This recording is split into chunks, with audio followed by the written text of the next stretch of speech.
Exodus chapter 1. Now these are the names of the children of Israel which came into Egypt. Every man and his household came with Jacob. Reuben, Simeon, Levi, and Judah, Issachar, Zebulun, and Benjamin, Dan and Naphtali, Gad and Asher. And all the souls that came out of the loins of Jacob were 70 souls, for Joseph was in Egypt already. And Joseph died, and all his brethren, and all that generation. And the children of Israel were fruitful and increased abundantly, and multiplied, and waxed exceedingly mighty, and the land was filled with them. Now there arose up a new king over Egypt, which knew not Joseph, and he said unto his people, Behold, the people of the children of Israel are more and mightier than we. Come on, let us deal wisely with them, lest they multiply. And it come to pass, that when there falleth out any war, they join also unto our enemies, and fight against us, and so get them up out of the land. Therefore they did set over them taskmasters to afflict them with their burdens. And they built for Pharaoh treasure cities, Pithom and Ramesses. But the more they afflicted them, the more they multiplied and grew, and they were grieved because of the children of Israel. And the Egyptians made the children of Israel to serve with rigor, and they made their lives bitter with hard bondage, in mortar and in brick, and in all manner of service in the field. All their service wherein they made them serve was with rigor. And the king of Egypt spake to the Hebrew midwives, of which the name of one was Shiphrah, and the name of the other Puah. And he said, When ye do the office of a midwife to the Hebrew women, and see them upon the stools, if it be a son, then ye shall kill him. But if it be a daughter, then she shall live. But the midwives feared God, and did not as the king of Egypt commanded them, but saved the men children alive.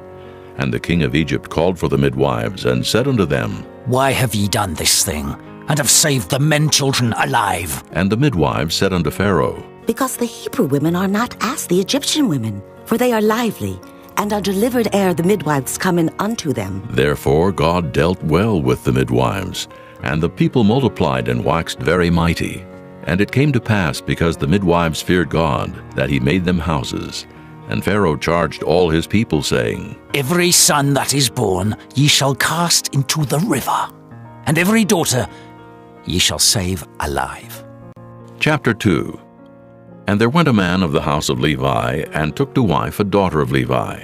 And the woman conceived, and bare a son. And when she saw him that he was a goodly child, she hid him 3 months. And when she could no longer hide him, she took for him an ark of bulrushes, and daubed it with slime and with pitch, and put the child therein. And she laid it in the flags by the river's brink. And his sister stood afar off to wit what would be done to him.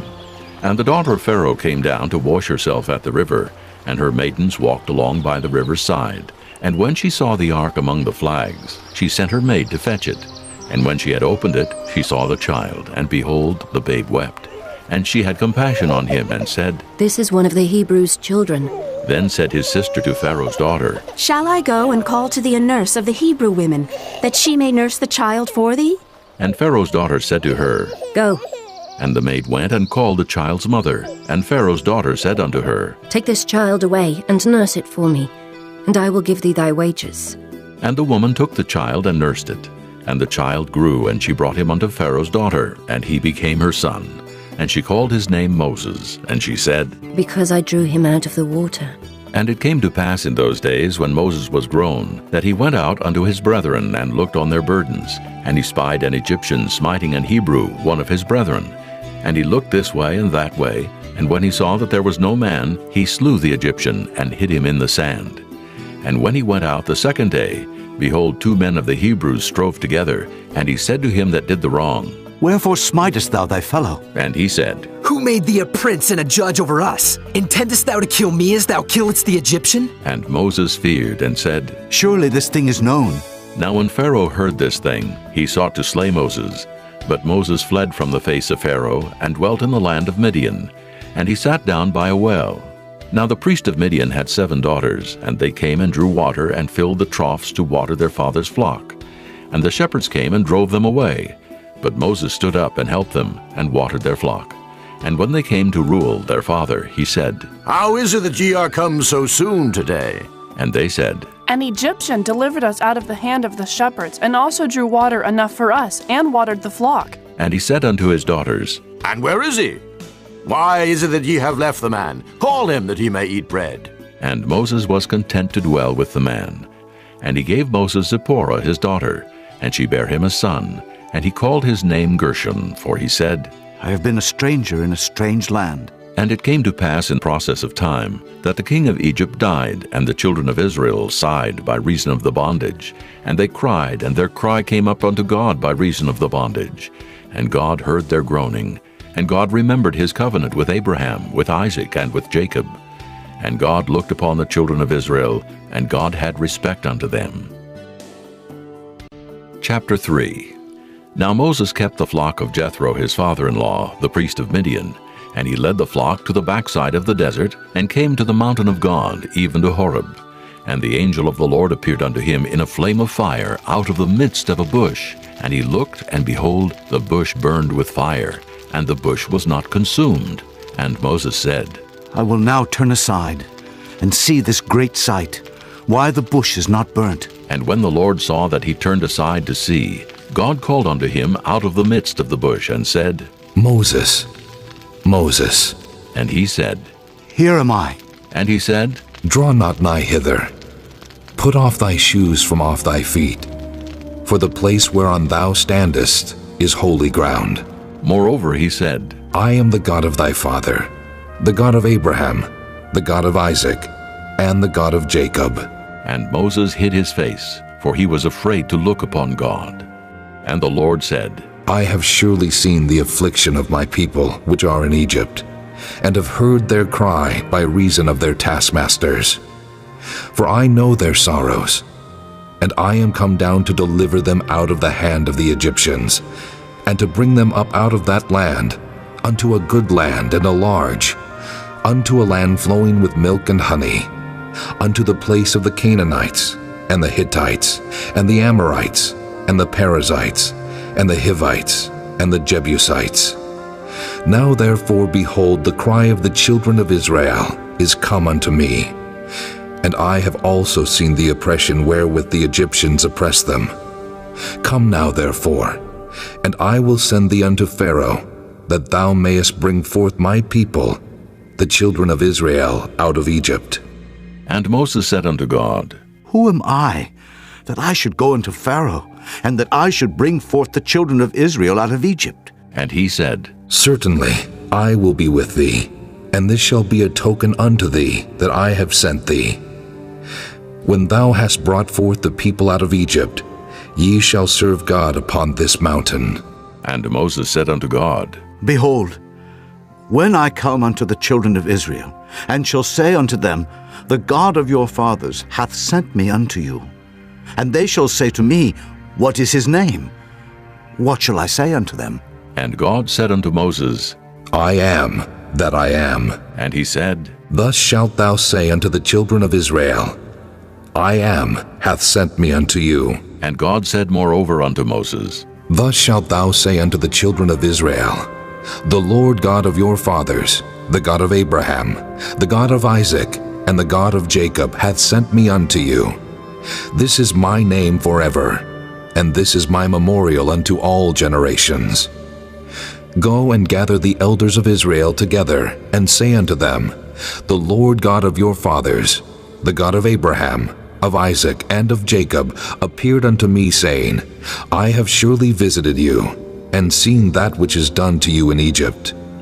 And I have said, I will bring you up out of the affliction of Egypt, unto the land of the Canaanites, and the Hittites, and the Amorites, and the Perizzites, and the Hivites, and the Jebusites, unto a land flowing with milk and honey.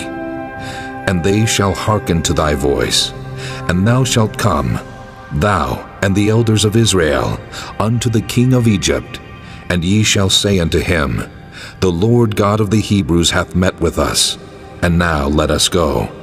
We beseech thee, 3 days' journey into the wilderness, that we may sacrifice to the Lord our God. And I am sure that the king of Egypt will not let you go, no, not by a mighty hand. And I will stretch out my hand and smite Egypt with all my wonders which I will do in the midst thereof. And after that he will let you go. And I will give this people favor in the sight of the Egyptians. And it shall come to pass, that when ye go, ye shall not go empty. But every woman shall borrow of her neighbor, and of her that sojourneth in her house, jewels of silver, and jewels of gold, and raiment. And ye shall put them upon your sons and upon your daughters, and ye shall spoil the Egyptians. Chapter 4. And Moses answered and said, But behold, they will not believe me, nor hearken unto my voice. For they will say, The Lord hath not appeared unto thee. And the Lord said unto him, What is that in thine hand? And he said, A rod. And he said, Cast it on the ground. And he cast it on the ground, and it became a serpent, and Moses fled from before it. And the Lord said unto Moses, Put forth thine hand, and take it by the tail. And he put forth his hand, and caught it, and it became a rod in his hand. That they may believe that the Lord God of their fathers, the God of Abraham, the God of Isaac, and the God of Jacob, hath appeared unto thee.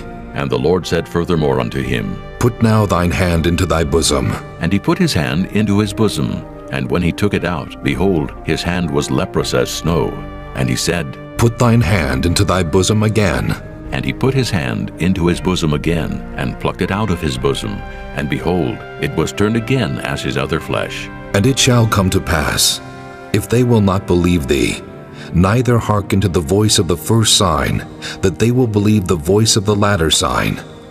And it shall come to pass, if they will not believe also these two signs, neither hearken unto thy voice, that thou shalt take of the water of the river, and pour it upon the dry land.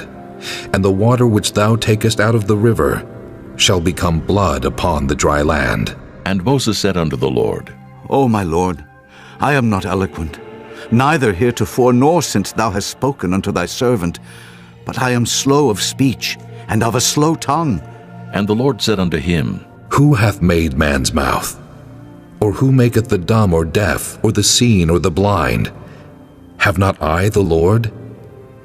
Now therefore go, and I will be with thy mouth, and teach thee what thou shalt say.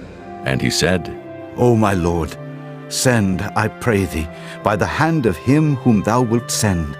And the anger of the Lord was kindled against Moses, and he said, Is not Aaron the Levite thy brother?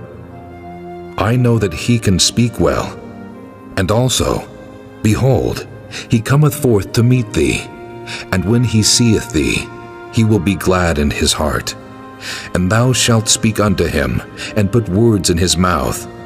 And I will be with thy mouth, and with his mouth, and will teach you what ye shall do. And he shall be thy spokesman unto the people.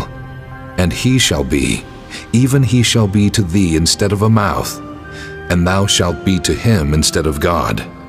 And thou shalt take this rod in thine hand, wherewith thou shalt do signs. And Moses went and returned to Jethro his father-in-law, and said unto him, Let me go, I pray thee, and return unto my brethren which are in Egypt, and see whether they be yet alive. And Jethro said to Moses, Go in peace. And the Lord said unto Moses in Midian, Go, return into Egypt, for all the men are dead which sought thy life. And Moses took his wife and his sons, and set them upon an ass, and he returned to the land of Egypt. And Moses took the rod of God in his hand. And the Lord said unto Moses, When thou goest to return into Egypt, see that thou do all those wonders before Pharaoh, which I have put in thine hand. But I will harden his heart, that he shall not let the people go.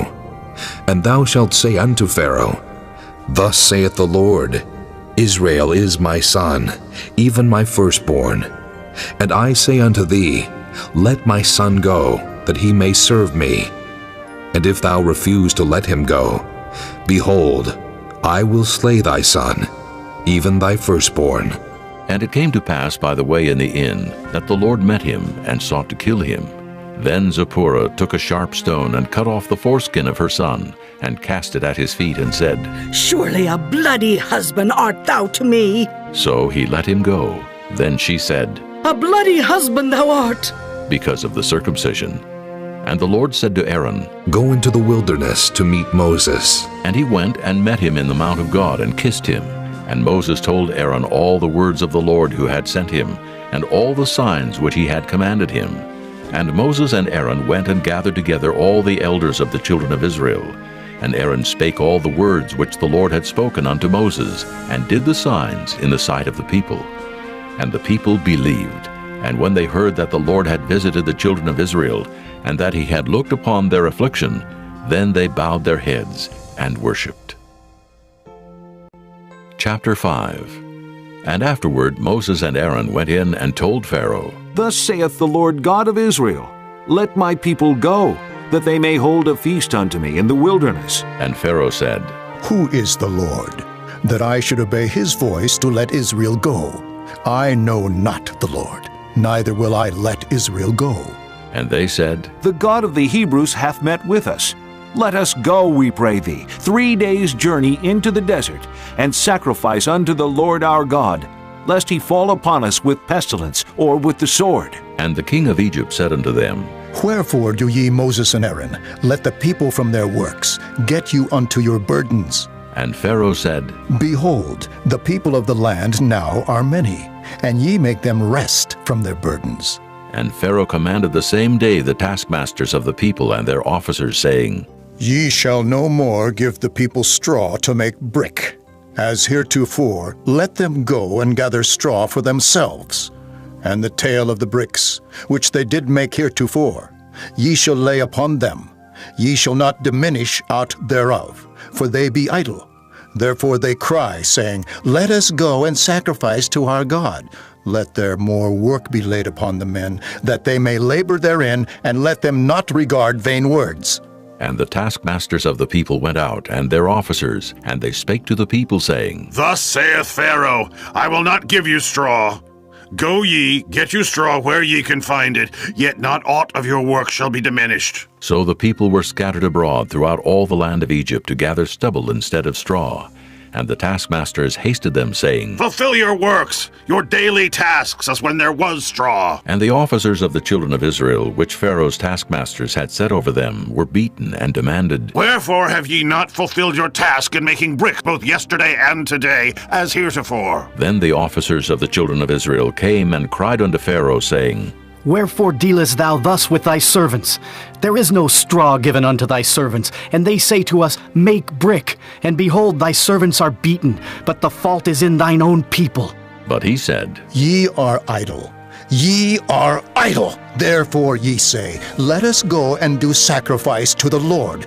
Go therefore now, and work. For there shall no straw be given you, yet shall ye deliver the tale of bricks. And the officers of the children of Israel did see that they were in evil case after it was said, Ye shall not diminish aught from your bricks of your daily task. And they met Moses and Aaron, who stood in the way as they came forth from Pharaoh. And they said unto them, The Lord look upon you and judge, because ye have made our savor to be abhorred in the eyes of Pharaoh, and in the eyes of his servants to put a sword in their hand to slay us. And Moses returned unto the Lord and said, Lord, wherefore hast thou so evil entreated this people? Why is it that thou hast sent me? For since I came to Pharaoh to speak in thy name, he hath done evil to this people. Neither hast thou delivered thy people at all. Chapter 6.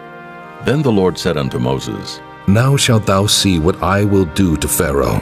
For with a strong hand shall he let them go, and with a strong hand shall he drive them out of his land. And God spake unto Moses and said unto him, I am the Lord, and I appeared unto Abraham, unto Isaac, and unto Jacob by the name of God Almighty. But by my name Jehovah was I not known to them. And I have also established my covenant with them, to give them the land of Canaan, the land of their pilgrimage, wherein they were strangers. And I have also heard the groaning of the children of Israel, whom the Egyptians keep in bondage, and I have remembered my covenant. Wherefore say unto the children of Israel, I am the Lord, and I will bring you out from under the burdens of the Egyptians, and I will rid you out of their bondage, and I will redeem you with a stretched out arm, and with great judgments. And I will take you to me for a people, and I will be to you a God. And ye shall know that I am the Lord your God, which bringeth you out from under the burdens of the Egyptians. And I will bring you in unto the land, concerning the which I did swear to give it to Abraham, to Isaac, and to Jacob. And I will give it you for an heritage. I am the Lord. And Moses spake so unto the children of Israel, but they hearkened not unto Moses for anguish of spirit and for cruel bondage. And the Lord spake unto Moses, saying, Go in, speak unto Pharaoh king of Egypt, that he let the children of Israel go out of his land. And Moses spake before the Lord, saying, Behold, the children of Israel have not hearkened unto me. How then shall Pharaoh hear me, who am of uncircumcised lips? And the Lord spake unto Moses and unto Aaron, and gave them a charge unto the children of Israel, and unto Pharaoh king of Egypt, to bring the children of Israel out of the land of Egypt. These be the heads of their fathers' houses. The sons of Reuben, the firstborn of Israel, Hanok, and Palu, Hezron, and Carmi. These be the families of Reuben. And the sons of Simeon, Jemuel, and Jamin, and Ohad, and Jachin, and Zohar, and Shaul, the son of a Canaanitish woman. These are the families of Simeon. And these are the names of the sons of Levi according to their generations, Gershon, and Kohath, and Merari. And the years of the life of Levi were 137 years. The sons of Gershon, Libni, and Shimei, according to their families. And the sons of Kohath, Amram, and Izhar, and Hebron, and Uzziel. And the years of the life of Kohath were 133 years. And the sons of Merari, Mahali, and Mushi. These are the families of Levi, according to their generations. And Amram took him Jochebed, his father's sister, to wife, and she bare him Aaron and Moses. And the years of the life of Amram were 137 years. And the sons of Izhar, Korah, and Nephig, and Zichri. And the sons of Uzziel, Mishael, and Elzaphan, and Zithri. And Aaron took him Elishubah, daughter of Aminadab, sister of Naashon, to wife. And she bare him Nadab, and Abihu, Eleazar, and Ithamar. And the sons of Korah, Asher, and Elkanah, and Abiasaph. These are the families of the Korhites. And Eleazar, Aaron's son, took him one of the daughters of Putiel to wife, and she bare him Phinehas. These are the heads of the fathers of the Levites according to their families. These are that Aaron and Moses, to whom the Lord said, Bring out the children of Israel from the land of Egypt according to their armies. These are they which spake to Pharaoh king of Egypt to bring out the children of Israel from Egypt. These are that Moses and Aaron. And it came to pass on the day when the Lord spake unto Moses in the land of Egypt, that the Lord spake unto Moses, saying, I am the Lord. Speak thou unto Pharaoh king of Egypt all that I say unto thee. And Moses said before the Lord, Behold, I am of uncircumcised lips, and how shall Pharaoh hearken unto me? Chapter 7. And the Lord said unto Moses, See, I have made thee a god to Pharaoh, and Aaron thy brother shall be thy prophet. Thou shalt speak all that I command thee, and Aaron thy brother shall speak unto Pharaoh, that he send the children of Israel out of his land. And I will harden Pharaoh's heart, and multiply my signs and my wonders in the land of Egypt. But Pharaoh shall not hearken unto you, that I may lay my hand upon Egypt, and bring forth mine armies, and my people, the children of Israel, out of the land of Egypt by great judgments. And the Egyptians shall know that I am the Lord, when I stretch forth mine hand upon Egypt, and bring out the children of Israel from among them. And Moses and Aaron did as the Lord commanded them, so did they. And Moses was 80 years old, and Aaron 83 years old, when they spake unto Pharaoh. And the Lord spake unto Moses and unto Aaron, saying, When Pharaoh shall speak unto you, saying, Show a miracle for you, then thou shalt say unto Aaron, Take thy rod, and cast it before Pharaoh, and it shall become a serpent. And Moses and Aaron went in unto Pharaoh, and they did so as the Lord had commanded. And Aaron cast down his rod before Pharaoh, and before his servants, and it became a serpent. Then Pharaoh also called the wise men and the sorcerers. Now the magicians of Egypt, they also did in like manner with their enchantments. For they cast down every man his rod, and they became serpents. But Aaron's rod swallowed up their rods. And he hardened Pharaoh's heart, that he hearkened not unto them, as the Lord had said. And the Lord said unto Moses, Pharaoh's heart is hardened. he refuseth to let the people go. Get thee unto Pharaoh in the morning. Lo, he goeth out unto the water. And thou shalt stand by the river's brink against Hekam. And the rod which was turned to a serpent shalt thou take in thine hand. And thou shalt say unto him, The Lord God of the Hebrews hath sent me unto thee, saying, Let my people go, that they may serve me in the wilderness. And behold, hitherto thou wouldest not hear. Thus saith the Lord, In this thou shalt know that I am the Lord. Behold, I will smite with the rod that is in mine hand upon the waters which are in the river, and they shall be turned to blood. And the fish that is in the river shall die, and the river shall stink, and the Egyptians shall loathe to drink of the water of the river. And the Lord spake unto Moses, Say unto Aaron, Take thy rod, and stretch out thine hand upon the waters of Egypt, upon their streams, upon their rivers, and upon their ponds, and upon all their pools of water, that they may become blood, and that there may be blood throughout all the land of Egypt, both in vessels of wood and in vessels of stone. And Moses and Aaron did so as the Lord commanded. And he lifted up the rod, and smote the waters that were in the river in the sight of Pharaoh, and in the sight of his servants. And all the waters that were in the river were turned to blood, and the fish that was in the river died. And the river stank, and the Egyptians could not drink of the water of the river, and there was blood throughout all the land of Egypt. And the magicians of Egypt did so with their enchantments, and Pharaoh's heart was hardened, neither did he hearken unto them as the Lord had said. And Pharaoh turned and went into his house, neither did he set his heart to this also. And all the Egyptians digged round about the river for water to drink, for they could not drink of the water of the river. And 7 days were fulfilled after that the Lord had smitten the river. Chapter 8. And the Lord spake unto Moses, Go unto Pharaoh, and say unto him, Thus saith the Lord, Let my people go, that they may serve me. And if thou refuse to let them go, behold, I will smite all thy borders with frogs, and the river shall bring forth frogs abundantly, which shall go up and come into thine house, and into thy bedchamber, and upon thy bed, and into the house of thy servants, and upon thy people, and into thine ovens, and into thy kneading troughs. And the frogs shall come up both on thee, and upon thy people, and upon all thy servants. And the Lord spake unto Moses, Say unto Aaron, Stretch forth thine hand with thy rod over the streams, over the rivers, and over the ponds, and cause frogs to come up upon the land of Egypt. And Aaron stretched out his hand over the waters of Egypt, and the frogs came up and covered the land of Egypt. And the magicians did so with their enchantments, and brought up frogs upon the land of Egypt. Then Pharaoh called for Moses and Aaron, and said, Entreat the Lord, that he may take away the frogs from me and from my people, and I will let the people go, that they may do sacrifice unto the Lord. And Moses said unto Pharaoh, Glory over me. When shall I entreat for thee, and for thy servants, and for thy people, to destroy the frogs from thee and thy houses, that they may remain in the river only? And he said, Tomorrow. And he said, Be it according to thy word, that thou mayest know that there is none like unto the Lord our God.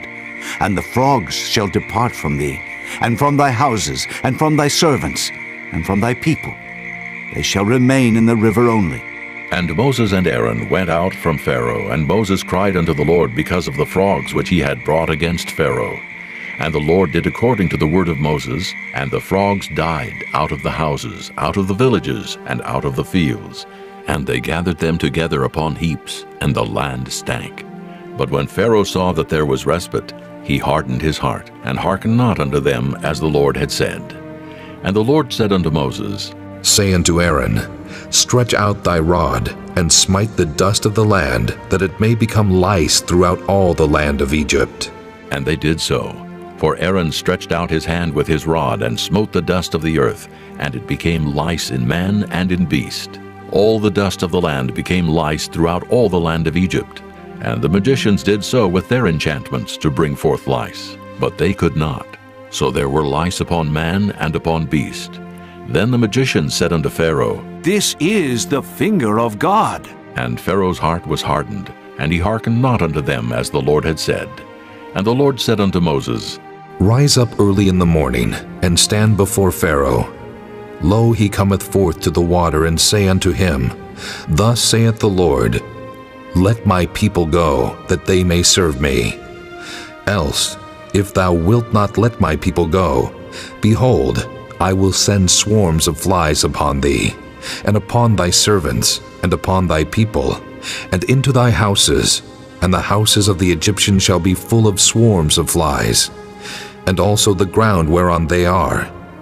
And I will sever in that day the land of Goshen, in which my people dwell, that no swarms of flies shall be there, to the end thou mayest know that I am the Lord in the midst of the earth. And I will put a division between my people and thy people. Tomorrow shall this sign be. And the Lord did so.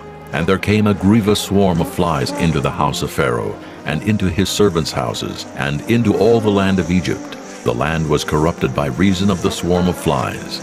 And Pharaoh called for Moses and for Aaron, and said, Go ye, sacrifice to your God in the land.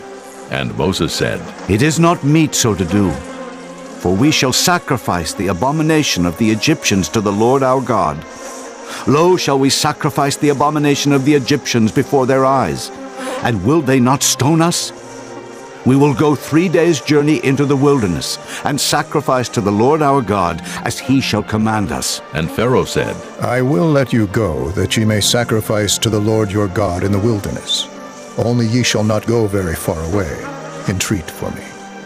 And Moses said, Behold, I go out from thee, and I will entreat the Lord that the swarms of flies may depart from Pharaoh, from his servants, and from his people, tomorrow.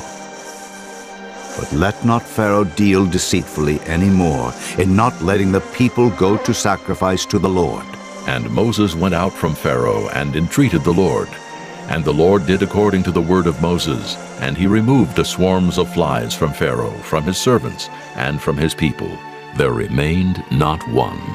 And Pharaoh hardened his heart at this time also, neither would he let the people go. Chapter 9.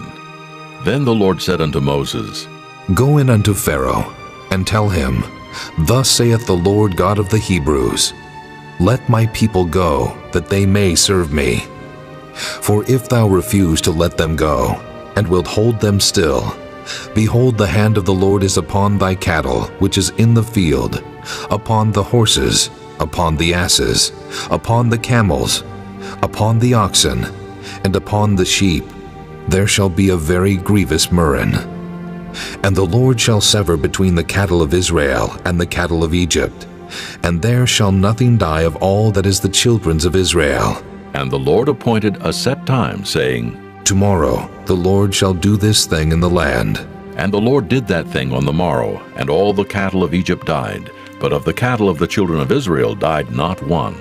And Pharaoh sent, and behold, there was not one of the cattle of the Israelites dead. And the heart of Pharaoh was hardened, and he did not let the people go. And the Lord said unto Moses and unto Aaron, Take to you handfuls of ashes of the furnace, and let Moses sprinkle it toward the heaven in the sight of Pharaoh. And it shall become small dust in all the land of Egypt, and shall be a boil breaking forth with blains upon man, and upon beast throughout all the land of Egypt. And they took ashes of the furnace, and stood before Pharaoh, and Moses sprinkled it up toward heaven, and it became a boil breaking forth with blains upon man and upon beast. And the magicians could not stand before Moses because of the boils, for the boil was upon the magicians and upon all the Egyptians. And the Lord hardened the heart of Pharaoh, and he hearkened not unto them, as the Lord had spoken unto Moses. And the Lord said unto Moses, Rise up early in the morning, and stand before Pharaoh, and say unto him, Thus saith the Lord God of the Hebrews, Let my people go, that they may serve me. For I will at this time send all my plagues upon thine heart, and upon thy servants, and upon thy people, that thou mayest know that there is none like me in all the earth. For now I will stretch out my hand, that I may smite thee and thy people with pestilence, and thou shalt be cut off from the earth. And in very deed for this cause have I raised thee up, for to show in thee my power, and that my name may be declared throughout all the earth. As yet exaltest thou thyself against my people, that thou wilt not let them go? Behold, tomorrow about this time, I will cause it to rain a very grievous hail, such as hath not been in Egypt since the foundation thereof even until now. Send therefore now, and gather thy cattle, and all that thou hast in the field, for upon every man and beast which shall be found in the field, and shall not be brought home, the hail shall come down upon them, and they shall die. He that feared the word of the Lord among the servants of Pharaoh made his servants and his cattle flee into the houses, and he that regarded not the word of the Lord left his servants and his cattle in the field. And the Lord said unto Moses, Stretch forth thine hand toward heaven, that there may be hail in all the land of Egypt, upon man, and upon beast, and upon every herb of the field throughout the land of Egypt. And Moses stretched forth his rod toward heaven, and the Lord sent thunder and hail, and the fire ran along upon the ground, and the Lord rained hail upon the land of Egypt. So there was hail and fire mingled with the hail, very grievous, such as there was none like it in all the land of Egypt since it became a nation. And the hail smote throughout all the land of Egypt, all that was in the field, both man and beast. And the hail smote every herb of the field, and brake every tree of the field. Only in the land of Goshen, where the children of Israel were, was there no hail. And Pharaoh sent and called for Moses and Aaron, and said unto them, I have sinned this time. The Lord is righteous, and I and my people are wicked.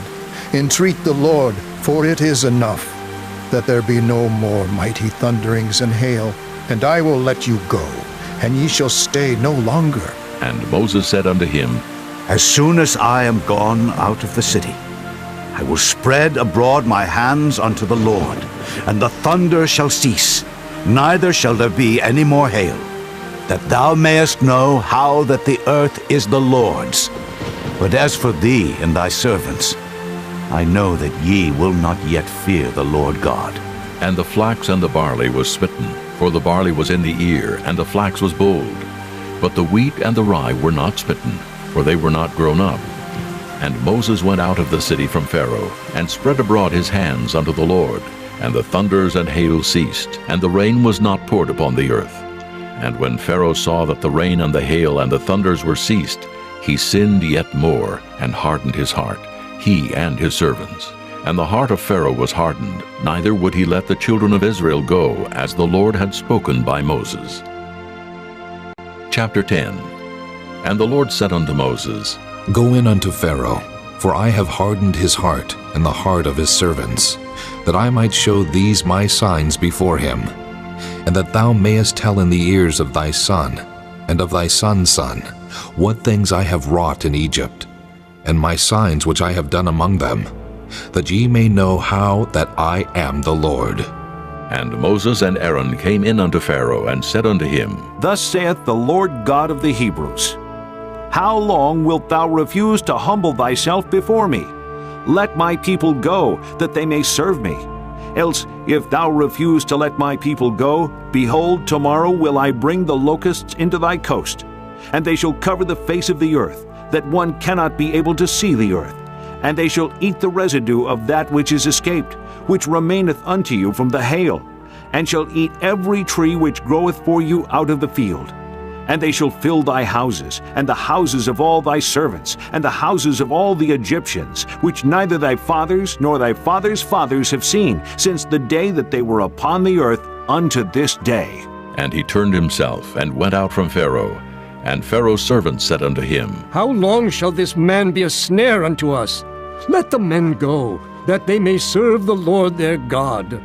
Knowest thou not yet that Egypt is destroyed? And Moses and Aaron were brought again unto Pharaoh, and he said unto them, Go, serve the Lord your God. But who are they that shall go?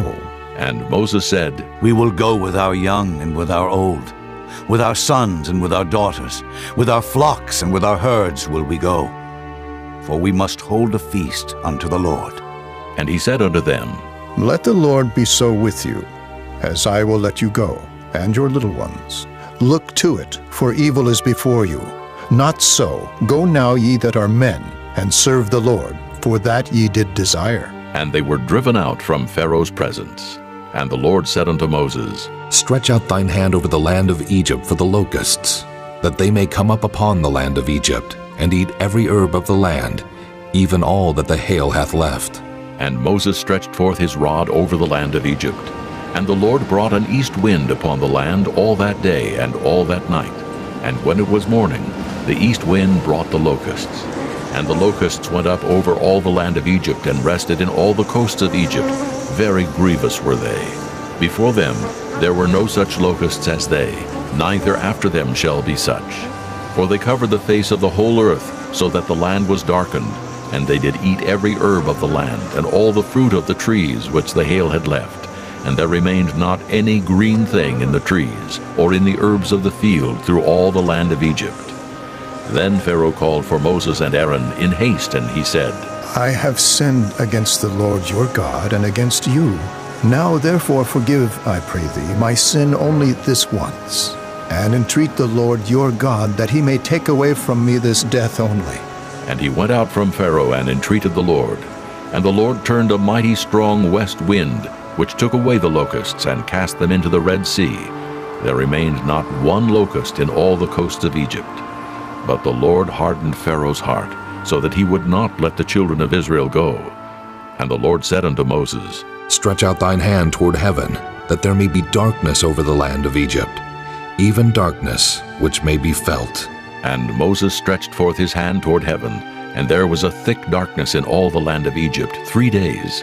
They saw not one another, neither rose any from his place for 3 days, but all the children of Israel had light in their dwellings. And Pharaoh called unto Moses and said, Go ye, serve the Lord. Only let your flocks and your herds be stayed. Let your little ones also go with you. And Moses said, Thou must give us also sacrifices and burnt offerings, that we may sacrifice unto the Lord our God. Our cattle also shall go with us. There shall not an hoof be left behind, for thereof must we take to serve the Lord our God. And we know not with what we must serve the Lord until we come thither. But the Lord hardened Pharaoh's heart, and he would not let them go. And Pharaoh said unto him, Get thee from me. Take heed to thyself. See my face no more, for in that day thou seest my face, thou shalt die. And Moses said, Thou hast spoken well. I will see thy face again no more. Chapter 11. And the Lord said unto Moses, Yet will I bring one plague more upon Pharaoh and upon Egypt. Afterwards he will let you go hence. When he shall let you go, he shall surely thrust you out hence altogether. Speak now in the ears of the people, and let every man borrow of his neighbor, and every woman of her neighbor, jewels of silver and jewels of gold. And the Lord gave the people favor in the sight of the Egyptians. Moreover, the man Moses was very great in the land of Egypt, in the sight of Pharaoh's servants, and in the sight of the people. And Moses said, Thus saith the Lord, About midnight will I go out into the midst of Egypt, and all the firstborn in the land of Egypt shall die, from the firstborn of Pharaoh that sitteth upon his throne, even unto the firstborn of the maidservant that is behind the mill, and all the firstborn of beasts. And there shall be a great cry throughout all the land of Egypt, such as there was none like it, nor shall be like it any more. But against any of the children of Israel shall not a dog move his tongue, against man or beast, that ye may know how that the Lord doth put a difference between the Egyptians and Israel. And all these thy servants shall come down unto me, and bow down themselves unto me, saying, Get thee out, and all the people that follow thee. And after that I will go out. And he went out from Pharaoh in a great anger. And the Lord said unto Moses, Pharaoh shall not hearken unto you, that my wonders may be multiplied in the land of Egypt. And Moses and Aaron did all these wonders before Pharaoh. And the Lord hardened Pharaoh's heart, so that he would not let the children of Israel go out of his land. Chapter 12. And the Lord spake unto Moses and Aaron in the land of Egypt, saying, This month shall be unto you the beginning of months. It shall be the first month of the year to you. Speak ye unto all the congregation of Israel, saying, In the 10th day of this month they shall take to them every man a lamb, according to the house of their fathers, a lamb for an house.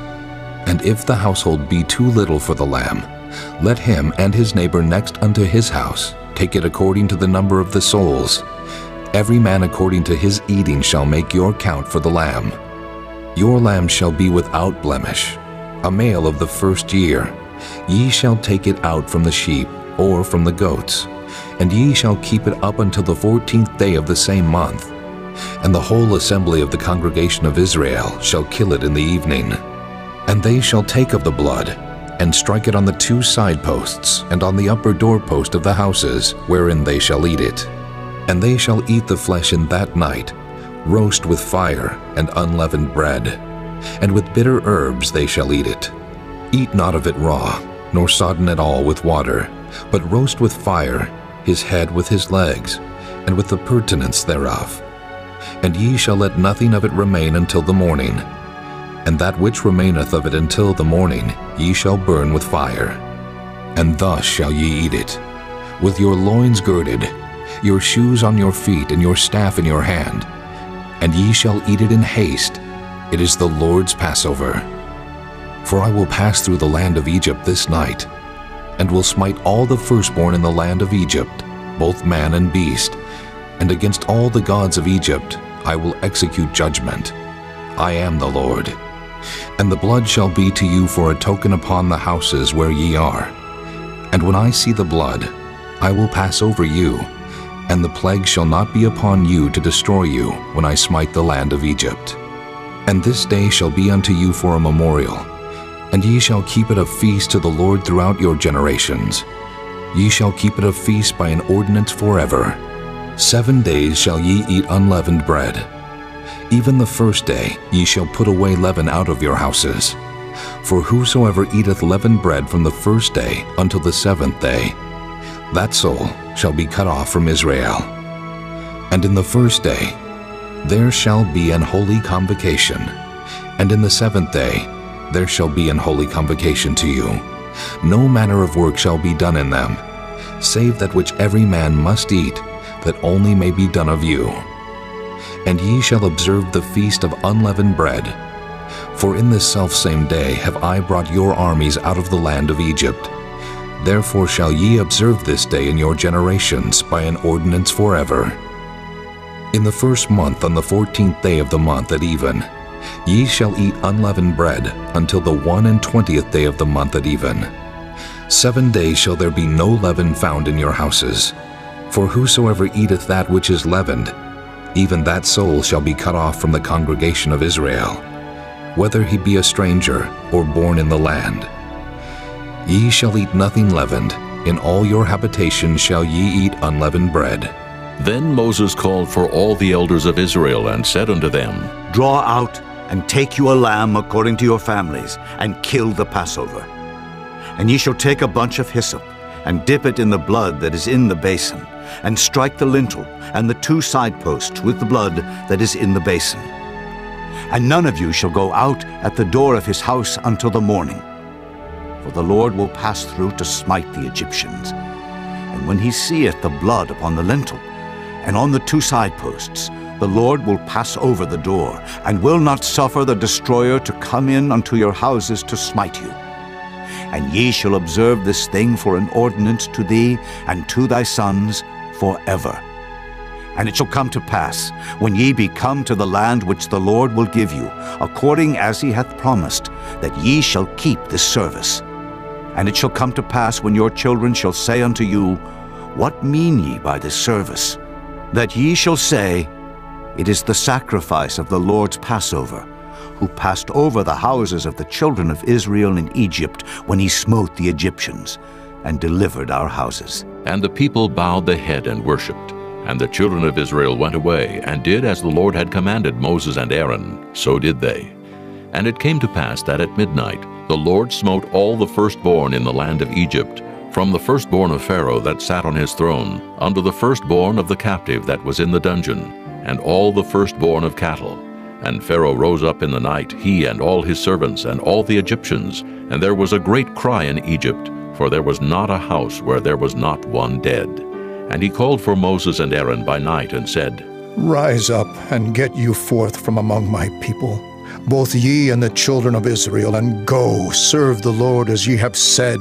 Also take your flocks and your herds, as ye have said, and be gone, and bless me also. And the Egyptians were urgent upon the people that they might send them out of the land in haste, for they said, We be all dead men. And the people took their dough before it was leavened, their kneading troughs being bound up in their clothes upon their shoulders. And the children of Israel did according to the word of Moses, and they borrowed of the Egyptians jewels of silver and jewels of gold and raiment.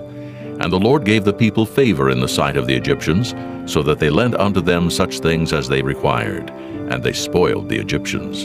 And the children of Israel journeyed from Ramesses to Succoth, about 600,000 on foot that were men, beside children. And a mixed multitude went up also with them, and flocks and herds, even very much cattle. And they baked unleavened cakes of the dough which they brought forth out of Egypt, for it was not leavened, because they were thrust out of Egypt, and could not tarry, neither had they prepared for themselves any victual. Now the sojourning of the children of Israel who dwelt in Egypt was 430 years. And it came to pass at the end of the 430 years, even the selfsame day it came to pass, that all the hosts of the Lord went out from the land of Egypt. It is a night to be much observed unto the Lord for bringing them out of the land of Egypt. This is that night of the Lord to be observed of all the children of Israel in their generations. And the Lord said unto Moses and Aaron, This is the ordinance of the Passover. There shall no stranger eat thereof. But every man's servant that is bought for money, when thou hast circumcised him, then shall he eat thereof. A foreigner and an hired servant shall not eat thereof. In one house shall it be eaten. Thou shalt not carry forth aught of the flesh abroad out of the house, neither shall ye break a bone thereof. All the congregation of Israel shall keep it. And when a stranger shall sojourn with thee, and will keep the Passover to the Lord, let all his males be circumcised, and then let him come near and keep it. And he shall be as one that is born in the land. For no uncircumcised person shall eat thereof. One law shall be to him that is homeborn, and unto the stranger that sojourneth among you. Thus did all the children of Israel, as the Lord commanded Moses and Aaron, so did they. And it came to pass the selfsame day that the Lord did bring the children of Israel out of the land of Egypt by their armies. Chapter 13. And the Lord spake unto Moses, saying, Sanctify unto me all the firstborn. Whatsoever openeth the womb among the children of Israel, both of man and of beast, it is mine. And Moses said unto the people, Remember this day, in which ye came out from Egypt, out of the house of bondage. For by strength of hand the Lord brought you out from this place. There shall no leavened bread be eaten. This day came ye out in the month Abib.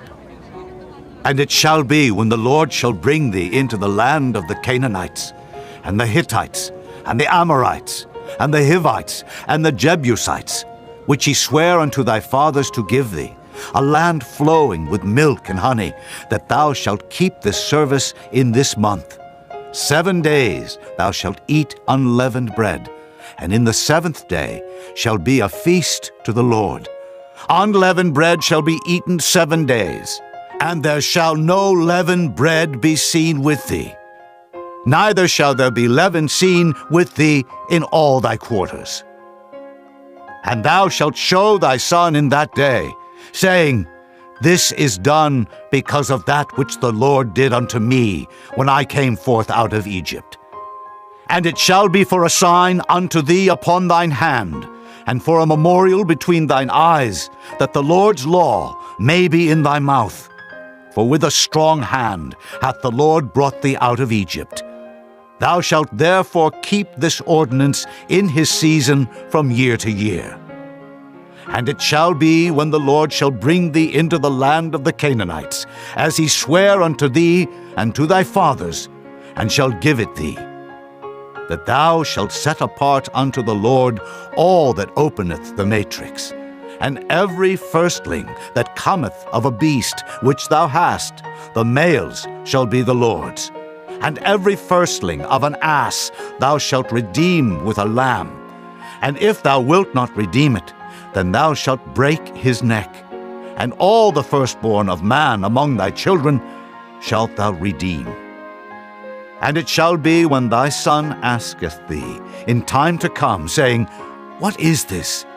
That thou shalt say unto him, By strength of hand the Lord brought us out from Egypt, from the house of bondage. And it came to pass, when Pharaoh would hardly let us go, that the Lord slew all the firstborn in the land of Egypt, both the firstborn of man and the firstborn of beast. Therefore I sacrifice to the Lord all that openeth the matrix, being males, but all the firstborn of my children I redeem.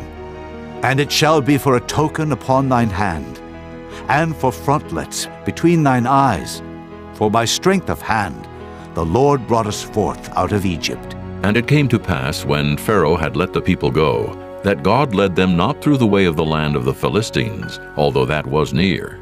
For God said, Lest peradventure the people repent when they see war, and they return to Egypt. But God led the people about through the way of the wilderness of the Red Sea. And the children of Israel went up harnessed out of the land of Egypt. And Moses took the bones of Joseph with him, for he had straitly sworn the children of Israel, saying, God will surely visit you, and ye shall carry up my bones away hence with you. And they took their journey from Succoth, and encamped in Etham in the edge of the wilderness. And the Lord went before them by day in a pillar of cloud to lead them the way, and by night in a pillar of fire to give them light, to go by day and night. He took not away the pillar of the cloud by day, nor the pillar of fire by night from before the people. Chapter 14. And the Lord spake unto Moses, saying, Speak unto the children of Israel, that they turn and encamp before Pi-hahiroth, between Migdol and the sea, over against Baal-zephon. Before it shall ye encamp by the sea. For Pharaoh will say of the children of Israel, They are entangled in the land, the wilderness hath shut them in. And I will harden Pharaoh's heart, that he shall follow after them. And I will be honored upon Pharaoh, and upon all his host, that the Egyptians may know that I am the Lord. And they did so. And it was told the king of Egypt that the people fled, and the heart of Pharaoh and of his servants was turned against the people, and they said, Why have we done this, that we have let Israel go from serving us? And he made ready his chariot, and took his people with him. And he took 600 chosen chariots, and all the chariots of Egypt, and captains over every one of them. And the Lord hardened the heart of Pharaoh, king of Egypt, and he pursued after the children of Israel. And the children of Israel went out with an high hand. But the Egyptians pursued after them, all the horses and chariots of Pharaoh, and his horsemen, and his army, and overtook them encamping by the sea beside Pi-hahiroth, before Baal-zephon. And when Pharaoh drew nigh, the children of Israel lifted up their eyes, and behold, the Egyptians marched after them, and they were sore afraid. And the children of Israel cried out unto the Lord, and they said unto Moses, Because there were no graves, in Egypt hast thou taken us away to die in the wilderness? Wherefore hast thou dealt thus with us, to carry us forth out of Egypt? Is not this the word that we did tell thee in Egypt, saying, Let us alone, that we may serve the Egyptians? For it had been better for us to serve the Egyptians than that we should die in the wilderness. And Moses said unto the people, Fear ye not. Stand still, and see the salvation of the Lord, which he will show to you today. For the Egyptians, whom ye have seen today, ye shall see them again no more forever. The Lord shall fight for you, and ye shall hold your peace. And the Lord said unto Moses, Wherefore criest thou unto me? Speak unto the children of Israel, that they go forward. But lift thou up thy rod, and stretch out thine hand over the sea, and divide it. And the children of Israel shall go on dry ground through the midst of the sea. And I, behold, I will harden the hearts of the Egyptians, and they shall follow them. And I will get me honor upon Pharaoh, and upon all his host, upon his chariots, and upon his horsemen. And the Egyptians shall know that I am the Lord, when I have gotten me honor upon Pharaoh, upon his chariots, and upon his horsemen. And the angel of God, which went before the camp of Israel, removed and went behind them. And the pillar of the cloud went from before their face, and stood behind them. And it came between the camp of the Egyptians and the camp of Israel, and it was a cloud and darkness to them, but it gave light by night to these, so that the one came not near the other all the night. And Moses stretched out his hand over the sea, and the Lord caused the sea to go back by a strong east wind all that night, and made the sea dry land, and the waters were divided. And the children of Israel went into the midst of the sea upon the dry ground, and the waters were a wall unto them on their right hand and on their left. And the Egyptians pursued, and went in after them to the midst of the sea, even all Pharaoh's horses, his chariots, and his horsemen.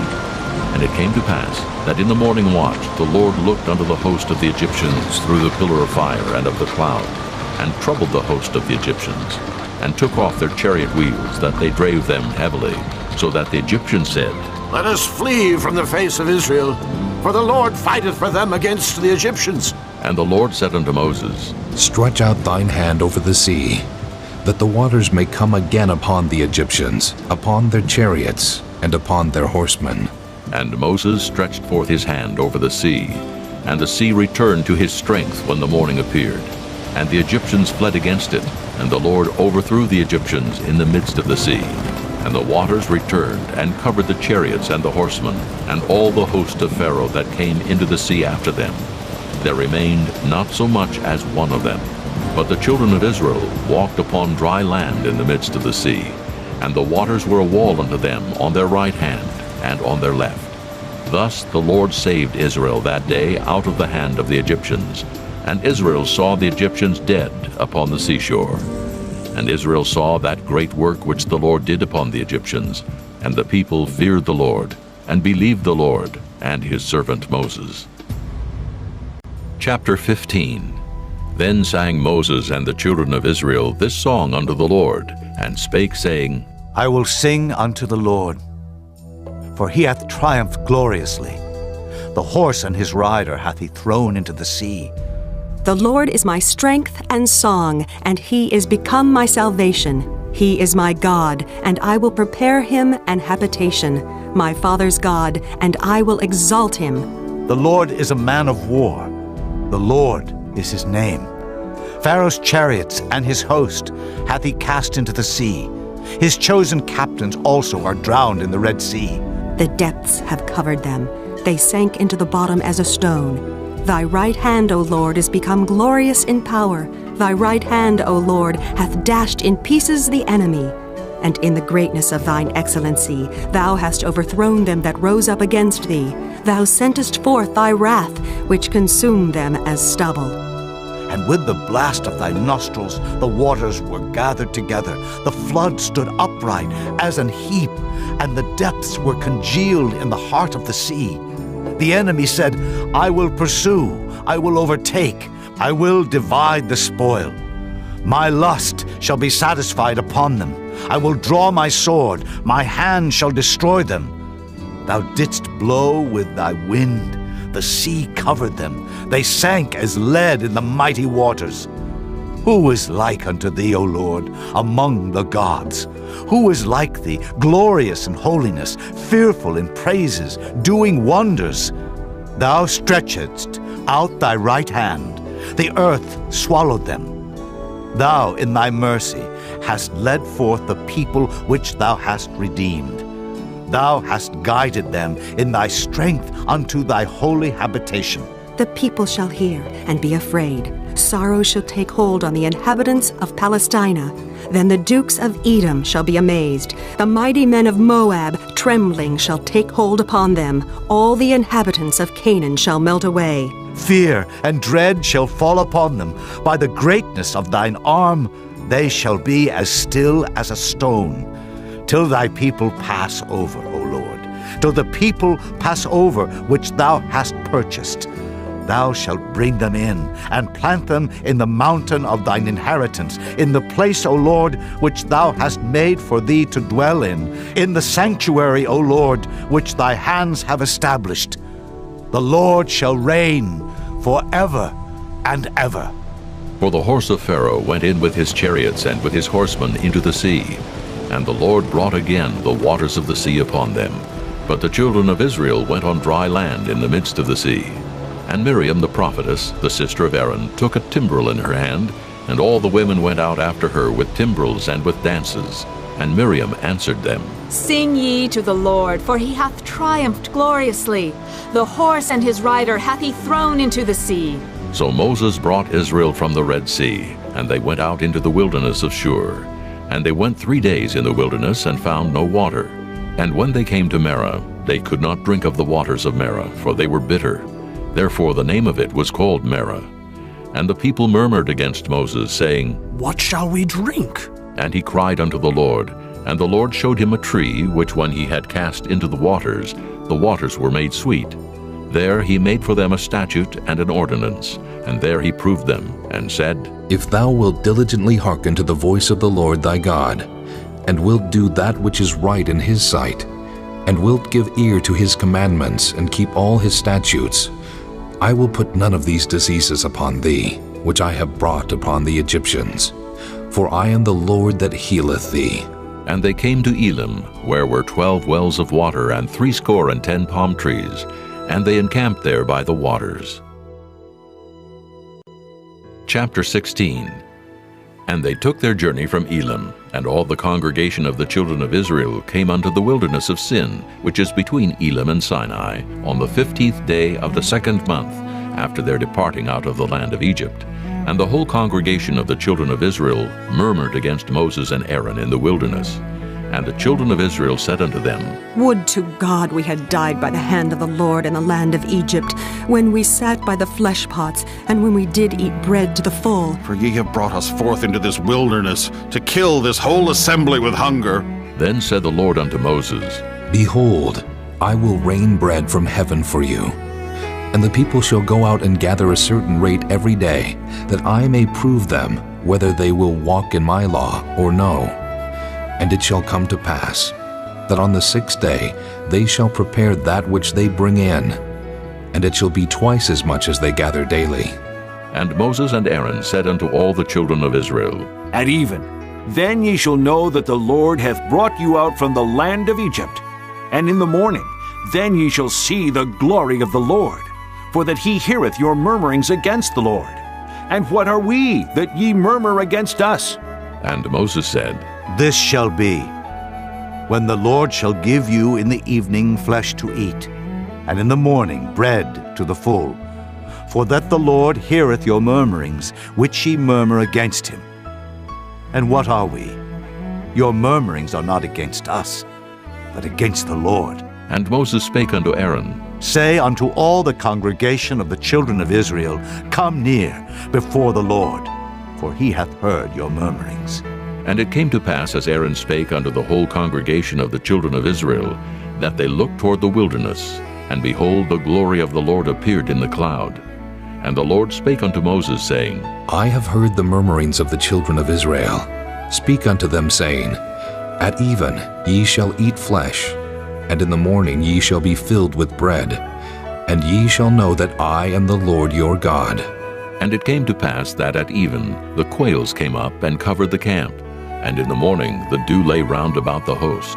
And when the dew that lay was gone up, behold, upon the face of the wilderness there lay a small round thing, as small as the hoarfrost on the ground.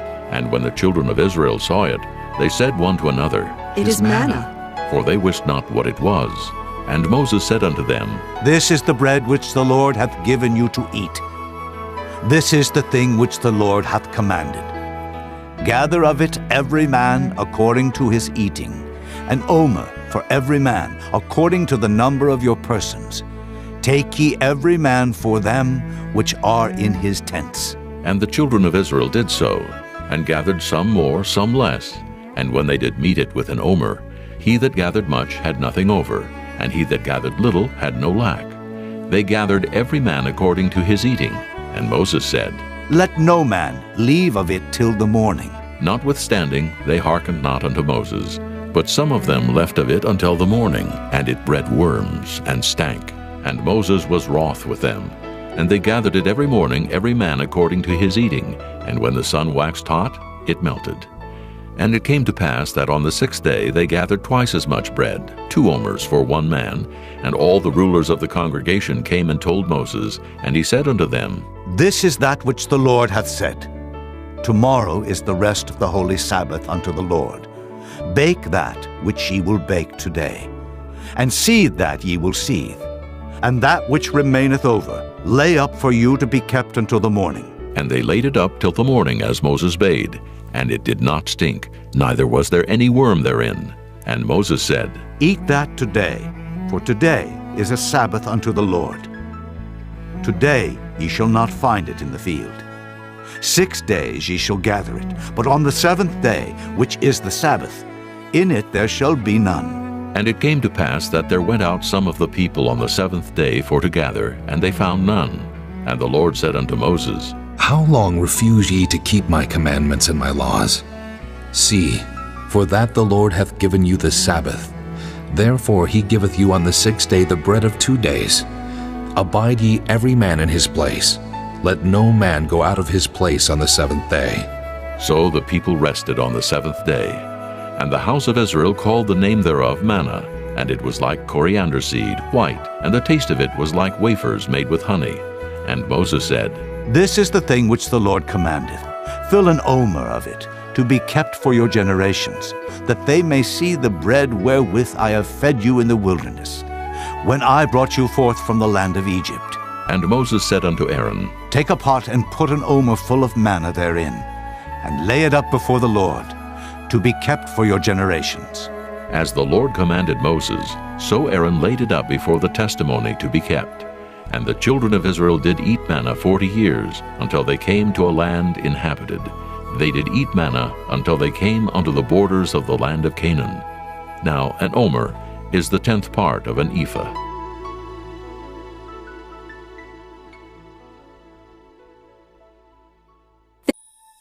Chapter 17. And all the congregation of the children of Israel journeyed from the wilderness of Sin, after their journeys according to the commandment of the Lord, and pitched in Rephidim. And there was no water for the people to drink. Wherefore the people did chide with Moses, and said, Give us water, that we may drink. And Moses said unto them, Why chide ye with me? Wherefore do ye tempt the Lord?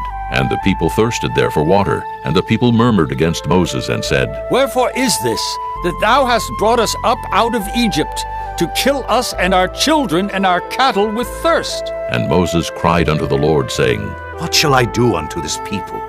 They be almost ready to stone me. And the Lord said unto Moses, Go on before the people, and take with thee of the elders of Israel, and thy rod wherewith thou smotest the river, take in thine hand, and go. Behold, I will stand before thee there upon the rock in Horeb, and thou shalt smite the rock, and there shall come water out of it, that the people may drink. And Moses did so in the sight of the elders of Israel. And he called the name of the place Massah and Meribah, because of the chiding of the children of Israel, and because they tempted the Lord, saying, Is the Lord among us, or not? Then came Amalek and fought with Israel in Rephidim. And Moses said unto Joshua, Choose us out men, and go out, fight with Amalek.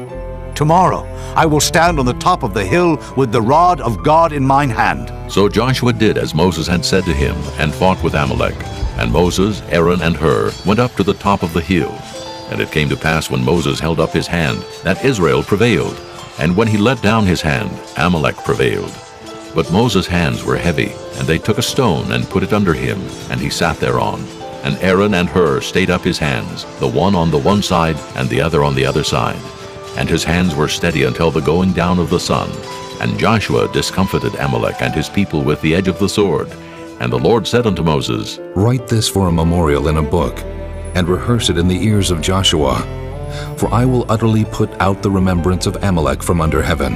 And Moses built an altar, and called the name of it Jehovah Nissi. For he said, Because the Lord hath sworn that the Lord will have war with Amalek from generation to generation. Chapter 18. When Jethro, the priest of Midian, Moses' father-in-law, heard of all that God had done for Moses and for Israel his people, and that the Lord had brought Israel out of Egypt, then Jethro, Moses' father-in-law, took Zipporah, Moses' wife, after he had sent her back, and her 2 sons, of which the name of the one was Gershom. For he said, I have been an alien in a strange land, And the name of the other was Eliezer, for "The God of my father," said he, "was mine help, and delivered me from the sword of Pharaoh." And Jethro, Moses' father-in-law, came with his sons and his wife unto Moses into the wilderness, where he encamped at the mount of God.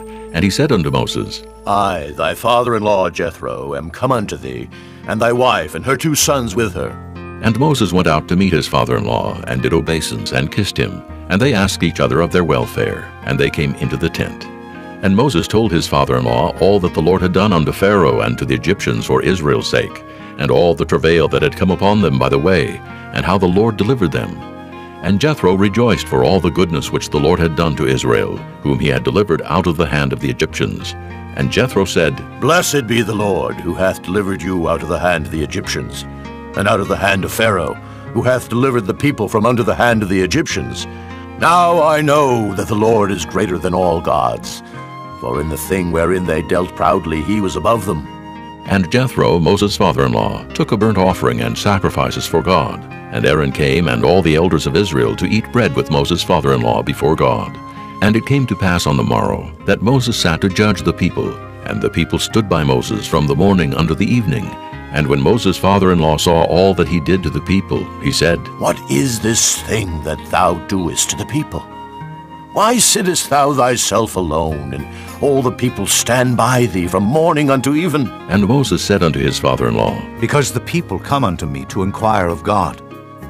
When they have a matter, they come unto me, and I judge between one and another. And I do make them know the statutes of God, and his laws. And Moses' father-in-law said unto him, The thing that thou doest is not good. Thou wilt surely wear away, both thou and this people that is with thee. For this thing is too heavy for thee. Thou art not able to perform it thyself alone. Hearken now unto my voice. I will give thee counsel, and God shall be with thee. Be thou for the people to Godward, that thou mayest bring the causes unto God. And thou shalt teach them ordinances and laws, and shalt show them the way wherein they must walk, and the work that they must do.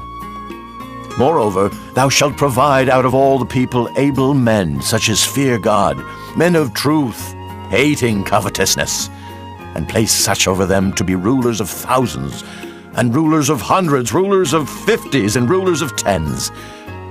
And let them judge the people at all seasons. And it shall be that every great matter they shall bring unto thee, but every small matter they shall judge. So shall it be easier for thyself, and they shall bear the burden with thee. If thou shalt do this thing, and God command thee so, then thou shalt be able to endure, and all this people shall also go to their place in peace. So Moses hearkened to the voice of his father-in-law, and did all that he had said. And Moses chose able men out of all Israel, and made them heads over the people, rulers of thousands, rulers of hundreds, rulers of 50s, and rulers of 10s. And they judged the people at all seasons. The hard causes they brought unto Moses, but every small matter they judged themselves.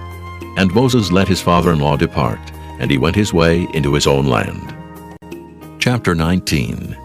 In the 3rd month, when the children of Israel were gone forth out of the land of Egypt, the same day came they into the wilderness of Sinai, for they were departed from Rephidim, and were come to the desert of Sinai, and had pitched in the wilderness. And there Israel camped before the mount. And Moses went up unto God, and the Lord called unto him out of the mountain, saying, Thus shalt thou say to the house of Jacob, and tell the children of Israel, Ye have seen what I did unto the Egyptians, and how I bare you on eagle's wings, and brought you unto myself. Now therefore, if ye will obey my voice indeed, and keep my covenant, then ye shall be a peculiar treasure unto me above all people. For all the earth is mine, and ye shall be unto me a kingdom of priests, and an holy nation. These are the words which thou shalt speak unto the children of Israel. And Moses came and called for the elders of the people, and laid before their faces all these words which the Lord commanded him. And all the people answered together and said, All that the Lord hath spoken we will do. And Moses returned the words of the people unto the Lord. And the Lord said unto Moses, Lo, I come unto thee in a thick cloud, that the people may hear when I speak with thee, and believe thee forever. And Moses told the words of the people unto the Lord. And the Lord said unto Moses, Go unto the people, and sanctify them today and tomorrow, and let them wash their clothes, and be ready against the third day. For the third day the Lord will come down in the sight of all the people upon Mount Sinai. And thou shalt set bounds unto the people round about, saying, Take heed to yourselves, that ye go not up into the mount, or touch the border of it. Whosoever toucheth the mount shall be surely put to death. There shall not an hand touch it, but he shall surely be stoned or shot through. Whether it be beast or man, it shall not live. When the trumpet soundeth long, they shall come up to the mount. And Moses went down from the mount unto the people, and sanctified the people, and they washed their clothes. And he said unto the people, Be ready against the third day. Come not at your wives. And it came to pass on the third day in the morning, that there were thunders and lightnings, and a thick cloud upon the mount, and the voice of the trumpet exceeding loud, so that all the people that was in the camp trembled. And Moses brought forth the people out of the camp to meet with God, and they stood at the nether part of the mount. And Mount Sinai was altogether on a smoke, because the Lord descended upon it in fire, and the smoke thereof ascended as the smoke of a furnace, and the whole mount quaked greatly. And when the voice of the trumpet sounded long and waxed louder and louder, Moses spake, and God answered him by a voice. And the Lord came down upon Mount Sinai, on the top of the mount, and the Lord called Moses up to the top of the mount. And Moses went up, and the Lord said unto Moses, Go down, charge the people lest they break through unto the Lord to gaze, and many of them perish. And let the priests also, which come near to the Lord, sanctify themselves, lest the Lord break forth upon them. And Moses said unto the Lord, The people cannot come up to Mount Sinai, for thou chargest us, saying, Set bounds about the mount, and sanctify it. And the Lord said unto him, Away, get thee down, and thou shalt come up, thou and Aaron with thee. But let not the priests and the people break through to come up unto the Lord, lest he break forth upon them. So Moses went down unto the people, and spake unto them. Chapter 20. And God spake all these words, saying, I am the Lord thy God, which have brought thee out of the land of Egypt, out of the house of bondage. Thou shalt have no other gods before me. Thou shalt not make unto thee any graven image, or any likeness of anything that is in heaven above, or that is in the earth beneath, or that is in the water under the earth. Thou shalt not bow down thyself to them, nor serve them. For I, the Lord thy God, am a jealous God, visiting the iniquity of the fathers upon the children unto the third and fourth generation of them that hate me, and showing mercy unto thousands of them that love me, and keep my commandments. Thou shalt not take the name of the Lord thy God in vain, for the Lord will not hold him guiltless that taketh his name in vain. Remember the Sabbath day to keep it holy. 6 days shalt thou labor and do all thy work, but the seventh day is the Sabbath of the Lord thy God. In it thou shalt not do any work, thou, nor thy son, nor thy daughter, thy manservant, nor thy maidservant, nor thy cattle, nor thy stranger that is within thy gates. For in 6 days the Lord made heaven and earth, the sea, and all that in them is, and rested the seventh day. Wherefore the Lord blessed the Sabbath day, and hallowed it. Honor thy father and thy mother, that thy days may be long upon the land which the Lord thy God giveth thee. Thou shalt not kill. Thou shalt not commit adultery. Thou shalt not steal. Thou shalt not bear false witness against thy neighbor. Thou shalt not covet thy neighbor's house. Thou shalt not covet thy neighbor's wife, nor his manservant, nor his maidservant, nor his ox, nor his ass, nor anything that is thy neighbor's. And all the people saw the thunderings and the lightnings, and the noise of the trumpet, and the mountain smoking. And when the people saw it, they removed and stood afar off. And they said unto Moses, Speak thou with us, and we will hear. But let not God speak with us, lest we die. And Moses said unto the people, Fear not, for God is come to prove you, and that his fear may be before your faces, that ye sin not. And the people stood afar off. And Moses drew near unto the thick darkness where God was. And the Lord said unto Moses, Thus thou shalt say unto the children of Israel, Ye have seen that I have talked with you from heaven. Ye shall not make with me gods of silver, neither shall ye make unto you gods of gold. An altar of earth thou shalt make unto me, and shalt sacrifice thereon thy burnt offerings, and thy peace offerings, thy sheep, and thine oxen. In all places where I record my name I will come unto thee, and I will bless thee. And if thou wilt make me an altar of stone, thou shalt not build it of hewn stone, for if thou lift up thy tool upon it, thou hast polluted it. Neither shalt thou go up by steps unto mine altar, that thy nakedness be not discovered thereon. Chapter 21. Now these are the judgments which thou shalt set before them. If thou buy an Hebrew servant, 6 years he shall serve, and in the 7th he shall go out free for nothing. If he came in by himself, he shall go out by himself. If he were married, then his wife shall go out with him. If his master have given him a wife, and she have borne him sons or daughters, the wife and her children shall be her master's, and he shall go out by himself. And if the servant shall plainly say, I love my master, my wife, and my children, I will not go out free, then his master shall bring him unto the judges. He shall also bring him to the door, or unto the doorpost, and his master shall bore his ear through with an awl, and he shall serve him forever. And if a man sell his daughter to be a maidservant, she shall not go out as the men servants do. If she please not her master, who hath betrothed her to himself, then shall he let her be redeemed. To sell her unto a strange nation he shall have no power, seeing he hath dealt deceitfully with her. And if he have betrothed her unto his son, he shall deal with her after the manner of daughters. If he take him another wife, her food, her raiment, and her duty of marriage shall he not diminish. And if he do not these 3 unto her, then shall she go out free without money. He that smiteth a man so that he die, shall be surely put to death.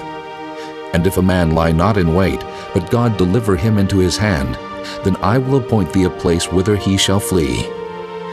But if a man come presumptuously upon his neighbor to slay him with guile, thou shalt take him from mine altar, that he may die. And he that smiteth his father or his mother shall be surely put to death. And he that stealeth a man and selleth him, or if he be found in his hand, he shall surely be put to death. And he that curseth his father or his mother shall surely be put to death. And if men strive together, and one smite another with a stone or with his fist, and he die not, but keepeth his bed, if he rise again, and walk abroad upon his staff, then shall he that smote him be quit. Only he shall pay for the loss of his time, and shall cause him to be thoroughly healed. And if a man smite his servant or his maid with a rod, and he die under his hand, he shall be surely punished. Notwithstanding, if he continue a day or 2, he shall not be punished, for he is his money. If men strive and hurt a woman with child, so that her fruit depart from her, and yet no mischief follow, he shall be surely punished, according as the woman's husband will lay upon him, and he shall pay as the judges determine. And if any mischief follow, then thou shalt give life for life, eye for eye, tooth for tooth, hand for hand, foot for foot, burning for burning, wound for wound, stripe for stripe.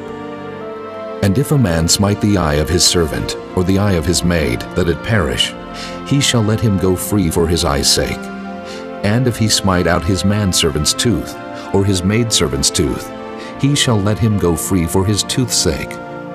If an ox gore a man or a woman, that they die, then the ox shall be surely stoned, and his flesh shall not be eaten, but the owner of the ox shall be quit. But if the ox were wont to push with his horn in time past, and it hath been testified to his owner, and he hath not kept him in, but that he hath killed a man or a woman, the ox shall be stoned, and his owner also shall be put to death.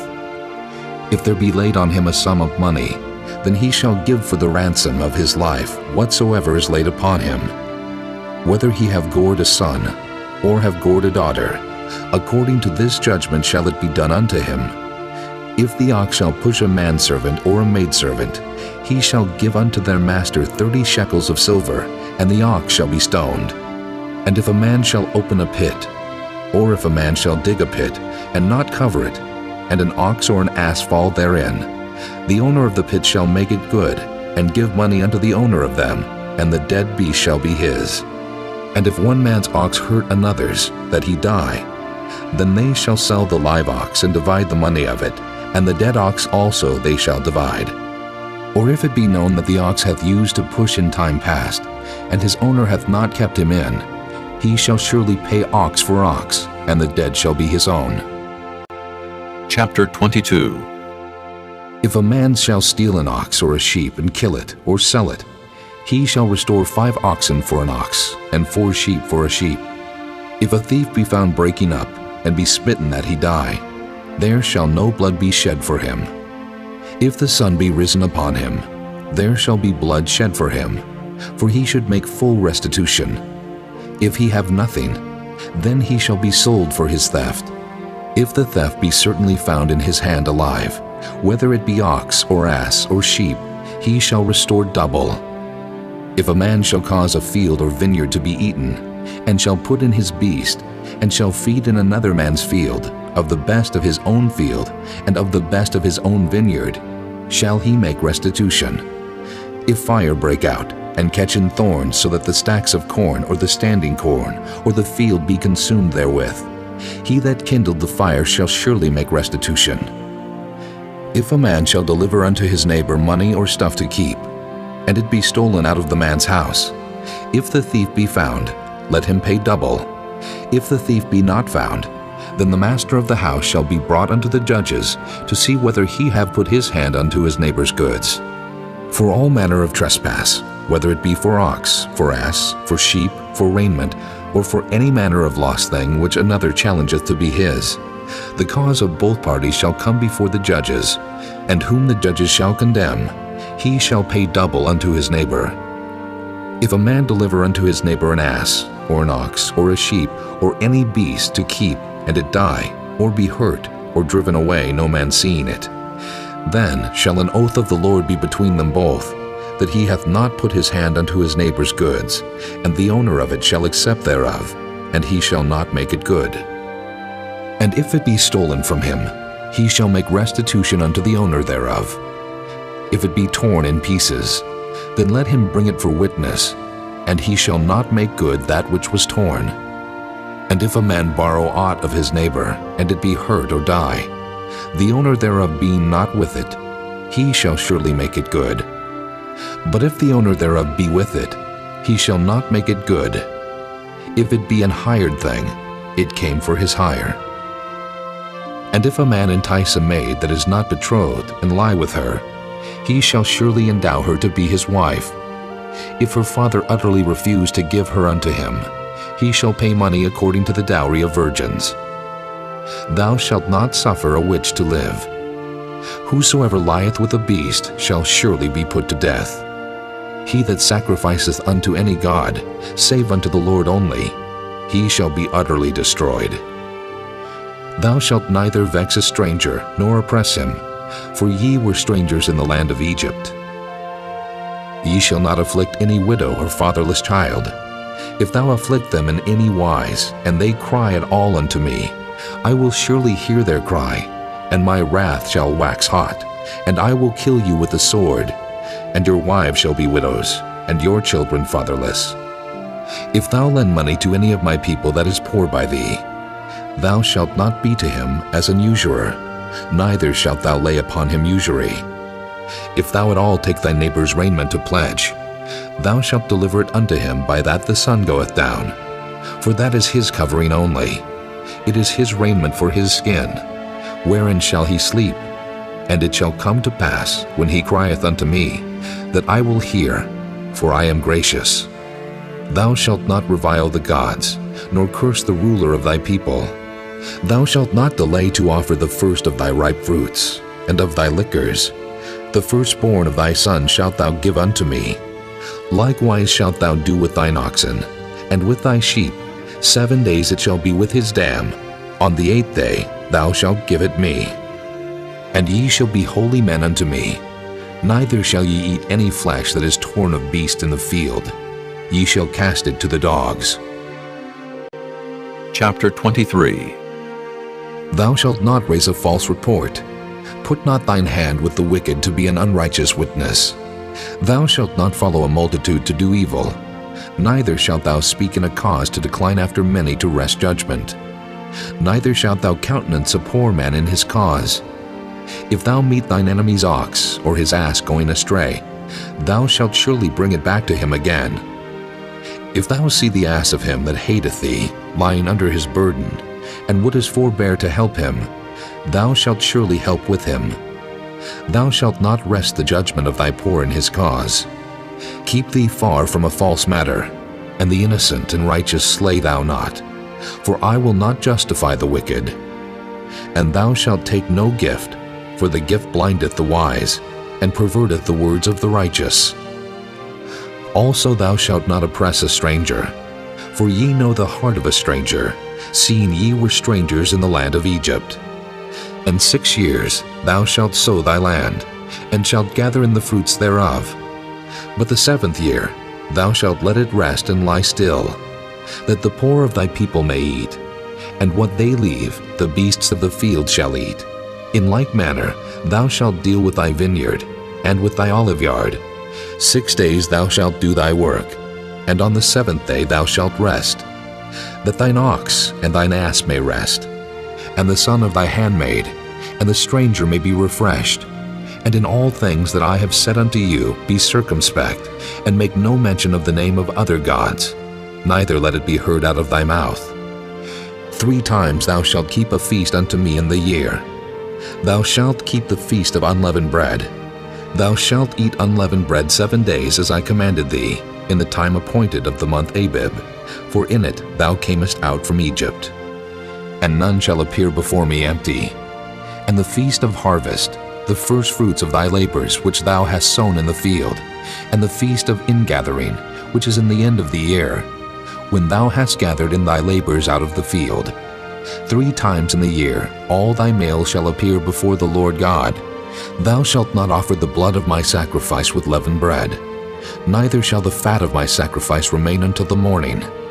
The first of the first fruits of thy land thou shalt bring into the house of the Lord thy God. Thou shalt not see the kid in his mother's milk. Behold, I send an angel before thee, to keep thee in the way, and to bring thee into the place which I have prepared. Beware of him, and obey his voice. Provoke him not, for he will not pardon your transgressions, for my name is in him. But if thou shalt indeed obey his voice, and do all that I speak, then I will be an enemy unto thine enemies, and an adversary unto thine adversaries. For mine angel shall go before thee, and bring thee in unto the Amorites, and the Hittites, and the Perizzites, and the Canaanites, the Hivites, and the Jebusites, and I will cut them off. Thou shalt not bow down to their gods, nor serve them, nor do after their works. But thou shalt utterly overthrow them, and quite break down their images. And ye shall serve the Lord your God, and he shall bless thy bread and thy water, and I will take sickness away from the midst of thee. There shall nothing cast their young, nor be barren in thy land. The number of thy days I will fulfill. I will send my fear before thee, and will destroy all the people to whom thou shalt come, and I will make all thine enemies turn their backs unto thee. And I will send hornets before thee, which shall drive out the Hivite, the Canaanite, and the Hittite from before thee. I will not drive them out from before thee in 1 year, lest the land become desolate, and the beast of the field multiply against thee.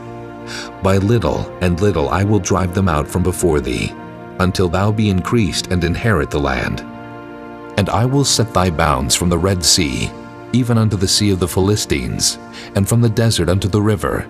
For I will deliver the inhabitants of the land into your hand, and thou shalt drive them out before thee. Thou shalt make no covenant with them, nor with their gods. They shall not dwell in thy land, lest they make thee sin against me. For if thou serve their gods, it will surely be a snare unto thee. Chapter 24. And he said unto Moses, Come up unto the Lord, thou, and Aaron, Nadab, and Abihu, and 70 of the elders of Israel, and worship ye afar off. And Moses alone shall come near the Lord, but they shall not come nigh, neither shall the people go up with him. And Moses came and told the people all the words of the Lord, and all the judgments. And all the people answered with one voice and said, All the words which the Lord hath said will we do. And Moses wrote all the words of the Lord, and rose up early in the morning, and builded an altar under the hill, and 12 pillars according to the 12 tribes of Israel. And he sent young men of the children of Israel, which offered burnt offerings, and sacrificed peace offerings of oxen unto the Lord. And Moses took half of the blood, and put it in basins, and half of the blood he sprinkled on the altar. And he took the book of the covenant, and read it in the audience of the people, and they said, All that the Lord hath said will we do, and be obedient. And Moses took the blood, and sprinkled it on the people, and said, Behold, the blood of the covenant, which the Lord hath made with you concerning all these words. Then went up Moses and Aaron, Nadab and Abihu, and 70 of the elders of Israel, and they saw the God of Israel. And there was under his feet as it were a paved work of a sapphire stone, and as it were the body of heaven in his clearness. And upon the nobles of the children of Israel he laid not his hand. Also they saw God, and did eat and drink. And the Lord said unto Moses, Come up to me into the mount, and be there, and I will give thee tables of stone, and a law and commandments which I have written, that thou mayest teach them. And Moses rose up, and his minister Joshua. And Moses went up into the mount of God, and he said unto the elders, Tarry ye here for us, until we come again unto you. And behold, Aaron and Hur are with you. If any man have any matters to do, let him come unto them. And Moses went up into the mount, and a cloud covered the mount. And the glory of the Lord abode upon Mount Sinai, and the cloud covered it 6 days. And the 7th day he called unto Moses out of the midst of the cloud. And the sight of the glory of the Lord was like devouring fire on the top of the mount in the eyes of the children of Israel. And Moses went into the midst of the cloud, and gat him up into the mount. And Moses was in the mount 40 days and 40 nights. Chapter 25. And the Lord spake unto Moses, saying, Speak unto the children of Israel, that they bring me an offering. Of every man that giveth it willingly, with his heart ye shall take my offering. And this is the offering which ye shall take of them: gold, and silver, and brass, and blue, and purple, and scarlet, and fine linen, and goat's hair, and ram skins dyed red, and badger skins, and shittim wood, oil for the light, spices for anointing oil, and for sweet incense, onyx stones, and stones to be set in the ephod, and in the breastplate. And let them make me a sanctuary, that I may dwell among them, according to all that I show thee, after the pattern of the tabernacle, and the pattern of all the instruments thereof, even so shall ye make it. And they shall make an ark of shittim wood. 2 cubits and a half shall be the length thereof, and 1 cubit and a half the breadth thereof, and 1 cubit and a half the height thereof. And thou shalt overlay it with pure gold. Within and without shalt thou overlay it, and shalt make upon it a crown of gold round about. And thou shalt cast 4 rings of gold for it, and put them in the 4 corners thereof. And 2 rings shall be in the one side of it, and 2 rings in the other side of it. And thou shalt make staves of shittim wood, and overlay them with gold. And thou shalt put the staves into the rings by the sides of the ark, that the ark may be borne with them. The stave shall be in the rings of the ark. They shall not be taken from it. And thou shalt put into the ark the testimony which I shall give thee. And thou shalt make a mercy seat of pure gold. 2 cubits and a half shall be the length thereof, and 1 cubit and a half the breadth thereof. And thou shalt make 2 cherubims of gold. Of beaten work shalt thou make them in the 2 ends of the mercy seat. And make 1 cherub on the one end, and the other cherub on the other end. Even of the mercy seat shall ye make the cherubims on the 2 ends thereof. And the cherubims shall stretch forth their wings on high, covering the mercy seat with their wings, and their faces shall look one to another. Toward the mercy seat shall the faces of the cherubims be. And thou shalt put the mercy seat above upon the ark, and in the ark thou shalt put the testimony that I shall give thee. And there I will meet with thee, and I will commune with thee from above the mercy seat, from between the 2 cherubims which are upon the ark of the testimony, of all things which I will give thee in commandment unto the children of Israel. Thou shalt also make a table of shittim wood. 2 cubits shall be the length thereof, and 1 cubit the breadth thereof, and 1 cubit and a half the height thereof. And thou shalt overlay it with pure gold, and make thereto a crown of gold round about. And thou shalt make unto it a border of an handbreadth round about, and thou shalt make a golden crown to the border thereof round about. And thou shalt make for it 4 rings of gold, and put the rings in the 4 corners that are on the 4 feet thereof. Over against the border shall the rings be for places of the staves to bear the table. And thou shalt make the staves of shittim wood, and overlay them with gold, that the table may be borne with them.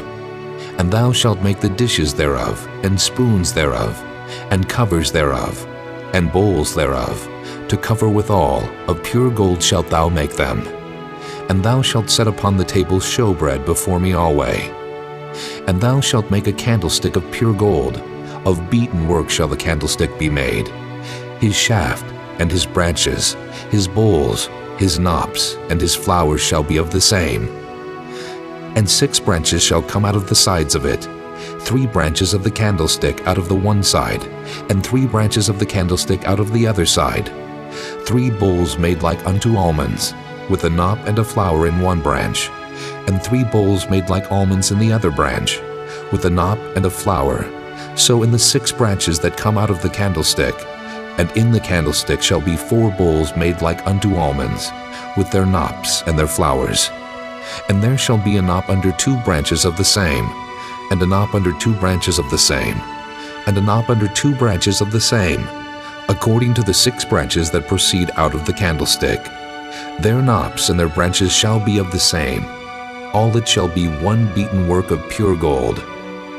And thou shalt make the 7 lamps thereof, and they shall light the lamps thereof, that they may give light over against it.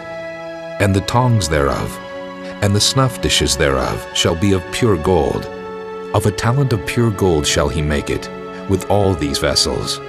And look that thou make them after their pattern, which was showed thee in the mount. Chapter 26. Moreover, thou shalt make the tabernacle with 10 curtains of fine twined linen, and blue, and purple, and scarlet. With cherubims of cunning work shalt thou make them.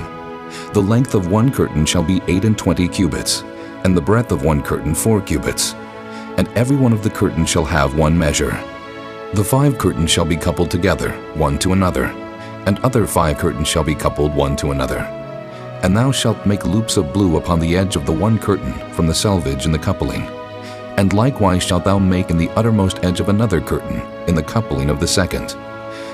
50 loops shalt thou make in the one curtain, and 50 loops shalt thou make in the edge of the curtain that is in the coupling of the second, that the loops may take hold one of another. And thou shalt make 50 tacks of gold, and couple the curtains together with the tacks, and it shall be one tabernacle. And thou shalt make curtains of goat's hair to be a covering upon the tabernacle. 11 curtains shalt thou make. The length of one curtain shall be 30 cubits, and the breadth of one curtain 4 cubits. And the 11 curtains shall be all of one measure. And thou shalt couple 5 curtains by themselves, and 6 curtains by themselves, and shalt double the 6th curtain in the forefront of the tabernacle. And thou shalt make 50 loops on the edge of the one curtain that is outmost in the coupling, and 50 loops in the edge of the curtain which coupleth the second. And thou shalt make 50 tacks of brass, and put the tacks into the loops, and couple the tent together, that it may be one. And the remnant that remaineth of the curtains of the tent, the half curtain that remaineth, shall hang over the backside of the tabernacle. And a cubit on the one side, and a cubit on the other side of that which remaineth in the length of the curtains of the tent. It shall hang over the sides of the tabernacle, on this side and on that side to cover it. And thou shalt make a covering for the tent of ram skins dyed red, and a covering above of badger skins. And thou shalt make boards for the tabernacle of shittim wood standing up. 10 cubits shall be the length of a board, and a cubit and a half shall be the breadth of one board. 2 tenons shall there be in one board, set in order one against another. Thus shalt thou make for all the boards of the tabernacle. And thou shalt make the boards for the tabernacle 20 boards on the south side southward. And thou shalt make 40 sockets of silver under the 20 boards, 2 sockets under one board for his 2 tenons, and 2 sockets under another board for his 2 tenons. And for the second side of the tabernacle on the north side there shall be 20 boards. And there 40 sockets of silver, 2 sockets under one board, and 2 sockets under another board. And for the sides of the tabernacle westward, thou shalt make 6 boards. And 2 boards shalt thou make for the corners of the tabernacle in the 2 sides. And they shall be coupled together beneath, and they shall be coupled together above the head of it unto 1 ring. Thus shall it be for them both. They shall be for the 2 corners. And they shall be 8 boards, and their sockets of silver 16 sockets, 2 sockets under 1 board, and 2 sockets under another board. And thou shalt make bars of shittim wood, 5 for the boards of the one side of the tabernacle, and 5 bars for the boards of the other side of the tabernacle, and 5 bars for the boards of the side of the tabernacle, for the 2 sides westward. And the middle bar in the midst of the board shall reach from end to end. And thou shalt overlay the boards with gold, and make their rings of gold for places for the bars. And thou shalt overlay the bars with gold. And thou shalt rear up the tabernacle according to the fashion thereof, which was showed thee in the mount. And thou shalt make a veil of blue, and purple, and scarlet, and fine twined linen of cunning work. With cherubims shall it be made. And thou shalt hang it upon 4 pillars of shittim wood overlaid with gold. Their hooks shall be of gold upon the 4 sockets of silver. And thou shalt hang up the veil under the tacks, that thou mayest bring in thither within the veil the ark of the testimony. And the veil shall divide unto you between the holy place and the most holy. And thou shalt put the mercy seat upon the ark of the testimony in the most holy place. And thou shalt set the table without the veil, and the candlestick over against the table on the side of the tabernacle toward the south. And thou shalt put the table on the north side. And thou shalt make an hanging for the door of the tent of blue and purple and scarlet, and fine twined linen wrought with needlework. And thou shalt make for the hanging 5 pillars of shittim wood, and overlay them with gold, and their hooks shall be of gold. And thou shalt cast 5 sockets of brass for them. Chapter 27. And thou shalt make an altar of shittim wood, 5 cubits long, and 5 cubits broad. The altar shall be 4 square, and the height thereof shall be 3 cubits. And thou shalt make the horns of it upon the 4 corners thereof. His horn shall be of the same. And thou shalt overlay it with brass. And thou shalt make his pans to receive his ashes, and his shovels, and his basins, and his flesh hooks, and his fire pans. All the vessels thereof thou shalt make of brass. And thou shalt make for it a grate of network of brass. And upon the net shalt thou make 4 brassen rings in the 4 corners thereof. And thou shalt put it under the compass of the altar beneath, that the net may be even to the midst of the altar. And thou shalt make staves for the altar, staves of shittim wood, and overlay them with brass. And the staves shall be put into the rings, and the staves shall be upon the 2 sides of the altar to bear it. Hollow with boards shalt thou make it. As it was showed thee in the mount, so shall they make it. And thou shalt make the court of the tabernacle. For the south side southward there shall be hangings for the court of fine twined linen, of 100 cubits long for one side. And the 20 pillars thereof, and their 20 sockets shall be of brass. The hooks of the pillars, and their fillets shall be of silver. And likewise for the north side in length there shall be hangings of 100 cubits long, and his 20 pillars, and their 20 sockets of brass, the hooks of the pillars, and their fillets of silver. And for the breadth of the court on the west side shall be hangings of 50 cubits, their pillars 10, and their sockets 10. And the breadth of the court on the east side eastward shall be 50 cubits. The hangings of one side of the gate shall be 15 cubits, their pillars 3, and their sockets 3. And on the other side shall be hangings 15 cubits, their pillars 3, and their sockets 3.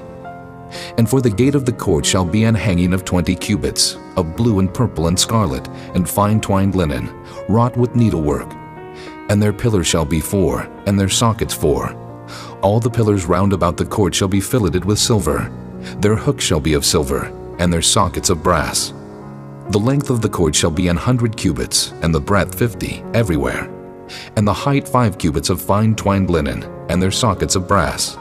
All the vessels of the tabernacle and all the service thereof, and all the pins thereof, and all the pins of the court shall be of brass. And thou shalt command the children of Israel that they bring thee pure oil olive beaten for the light, to cause the lamp to burn always. In the tabernacle of the congregation without the veil, which is before the testimony, Aaron and his sons shall order it from evening to morning before the Lord. It shall be a statute forever unto their generations on the behalf of the children of Israel. Chapter 28. And take thou unto thee Aaron thy brother, and his sons with him from among the children of Israel, that he may minister unto me in the priest's office, even Aaron, Nadab, and Abihu, Eleazar, and Ithamar, Aaron's sons. And thou shalt make holy garments for Aaron thy brother, for glory and for beauty. And thou shalt speak unto all that are wise-hearted, whom I have filled with the spirit of wisdom, that they may make Aaron's garments to consecrate him, that he may minister unto me in the priest's office. And these are the garments which they shall make: a breastplate, and an ephod, and a robe, and a broidered coat, a mitre, and a girdle. And they shall make holy garments for Aaron thy brother and his sons, that he may minister unto me in the priest's office. And they shall take gold, and blue, and purple, and scarlet, and fine linen. And they shall make the ephod of gold, of blue, and of purple, of scarlet, and fine twined linen with cunning work. It shall have the 2 shoulder pieces thereof joined at the 2 edges thereof, and so it shall be joined together. And the curious girdle of the ephod which is upon it shall be of the same according to the work thereof, even of gold, of blue, and purple, and scarlet, and fine twined linen. And thou shalt take 2 onyx stones, and grave on them the names of the children of Israel, 6 of their names on one stone, and the other 6 names of the rest on the other stone according to their birth. With the work of an engraver in stone, like the engravings of a signet, shalt thou engrave the 2 stones with the names of the children of Israel. Thou shalt make them to be set in ouches of gold. And thou shalt put the 2 stones upon the shoulders of the ephod for stones of memorial unto the children of Israel. And Aaron shall bear their names before the Lord upon his 2 shoulders for a memorial. And thou shalt make ouches of gold, and 2 chains of pure gold at the ends, of wreathen work shalt thou make them, and fasten the wreathen chains to the ouches. And thou shalt make the breastplate of judgment with cunning work. After the work of the ephod thou shalt make it. Of gold, of blue, and of purple, and of scarlet, and of fine twined linen shalt thou make it. 4 square it shall be being doubled. A span shall be the length thereof, and a span shall be the breadth thereof. And thou shalt set in it settings of stones, even 4 rows of stones. The first row shall be a sardius, a topaz, and a carbuncle.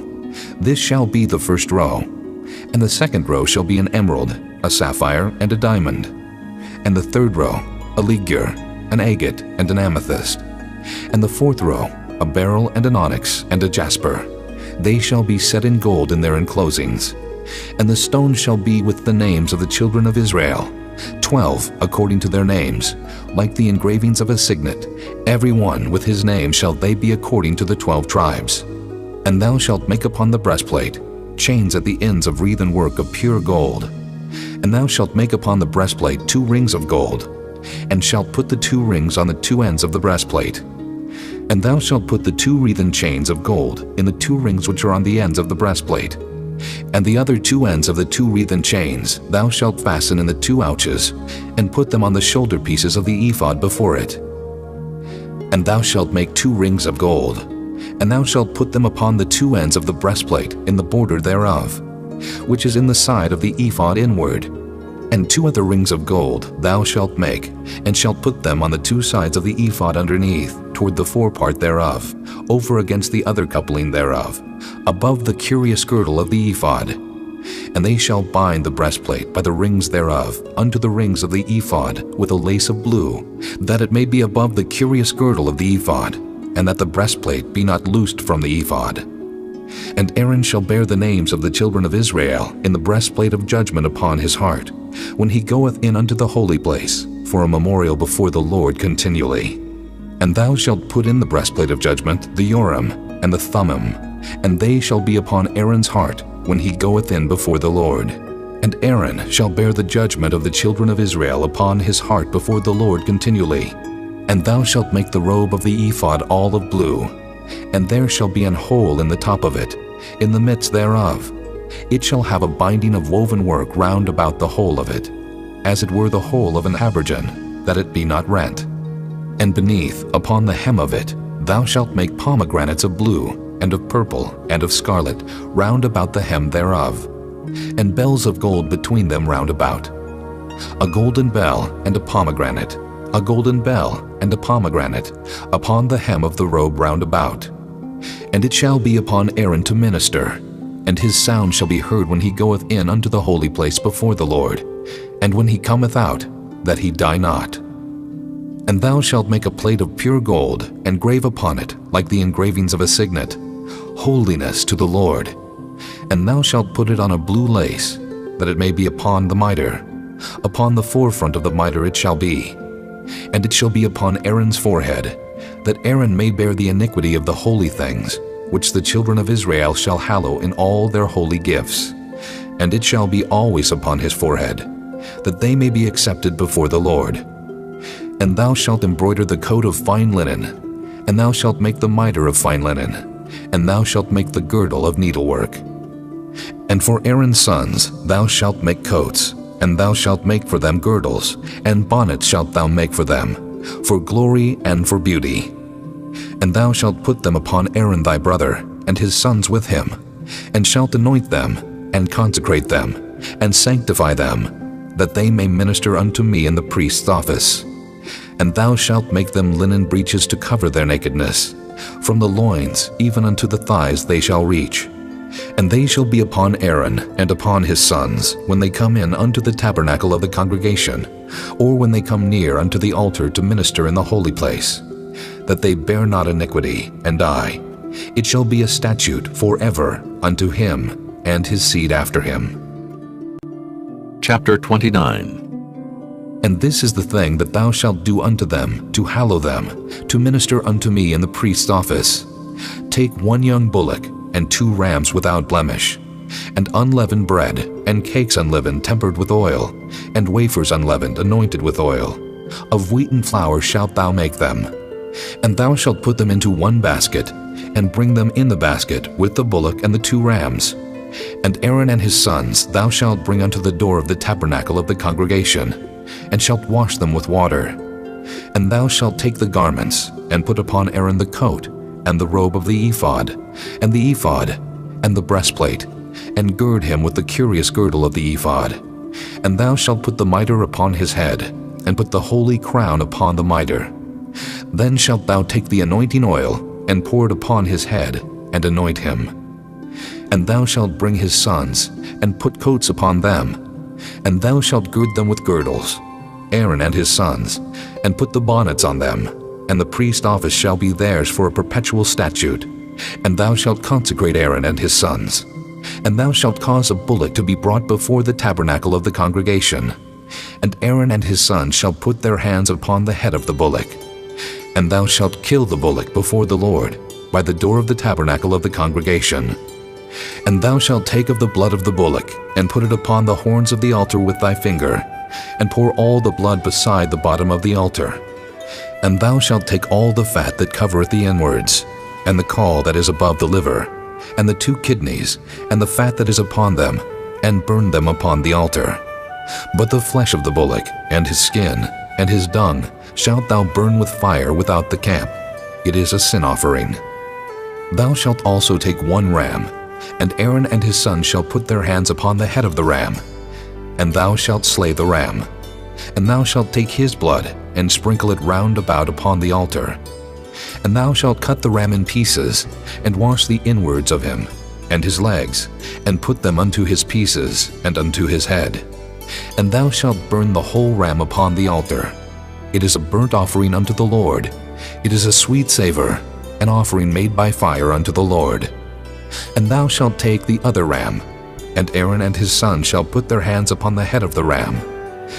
Then shalt thou kill the ram, and take of his blood, and put it upon the tip of the right ear of Aaron, and upon the tip of the right ear of his sons, and upon the thumb of their right hand, and upon the great toe of their right foot, and sprinkle the blood upon the altar round about. And thou shalt take of the blood that is upon the altar, and of the anointing oil, and sprinkle it upon Aaron, and upon his garments, and upon his sons, and upon the garments of his sons with him. And he shall be hallowed, and his garments and his sons' garments with him. Also thou shalt take of the ram the fat and the rump, and the fat that covereth the inwards, and the caul above the liver, and the 2 kidneys, and the fat that is upon them, and the right shoulder, for it is a ram of consecration. And 1 loaf of bread, and 1 cake of oiled bread, and 1 wafer out of the basket of the unleavened bread that is before the Lord. And thou shalt put all in the hands of Aaron, and in the hands of his sons, and shalt wave them for a wave offering before the Lord. And thou shalt receive them of their hands, and burn them upon the altar for a burnt offering, for a sweet savor before the Lord. It is an offering made by fire unto the Lord. And thou shalt take the breast of the ram of Aaron's consecration, and wave it for a wave offering before the Lord, and it shall be thy part.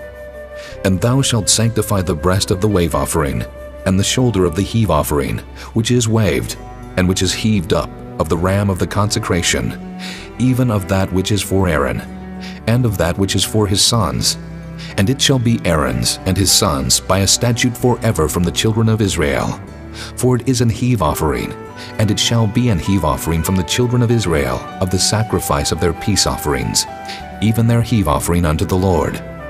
And the holy garments of Aaron shall be his sons after him, to be anointed therein, and to be consecrated in them. And that son that is priest in his stead shall put them on 7 days, when he cometh into the tabernacle of the congregation to minister in the holy place. And thou shalt take the ram of the consecration, and seethe his flesh in the holy place. And Aaron and his sons shall eat the flesh of the ram, and the bread that is in the basket by the door of the tabernacle of the congregation.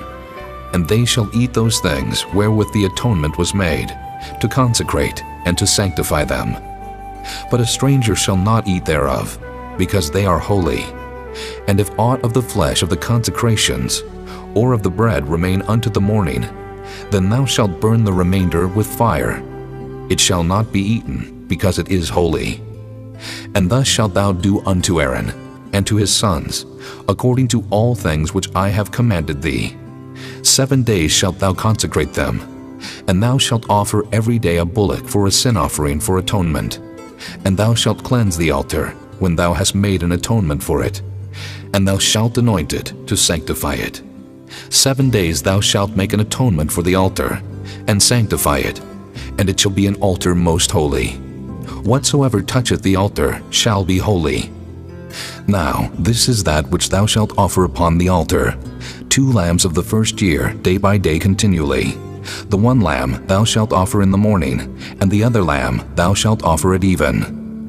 And with the 1 lamb 1/10 deal of flour mingled with the 4th part of an hin of beaten oil, and the 4th part of an hin of wine for a drink offering. And the other lamb thou shalt offer at even, and shalt do thereto according to the meat offering of the morning, and according to the drink offering thereof, for a sweet savor, an offering made by fire unto the Lord. This shall be a continual burnt offering throughout your generations at the door of the tabernacle of the congregation before the Lord, where I will meet you, to speak there unto thee. And there I will meet with the children of Israel, and the tabernacle shall be sanctified by my glory. And I will sanctify the tabernacle of the congregation, and the altar. I will sanctify also both Aaron and his sons, to minister to me in the priest's office. And I will dwell among the children of Israel, and will be their God. And they shall know that I am the Lord their God, that brought them forth out of the land of Egypt, that I may dwell among them. I am the Lord their God. Chapter 30.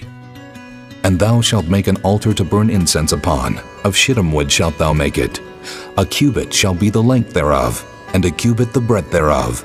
4 square shall it be, and 2 cubits shall be the height thereof.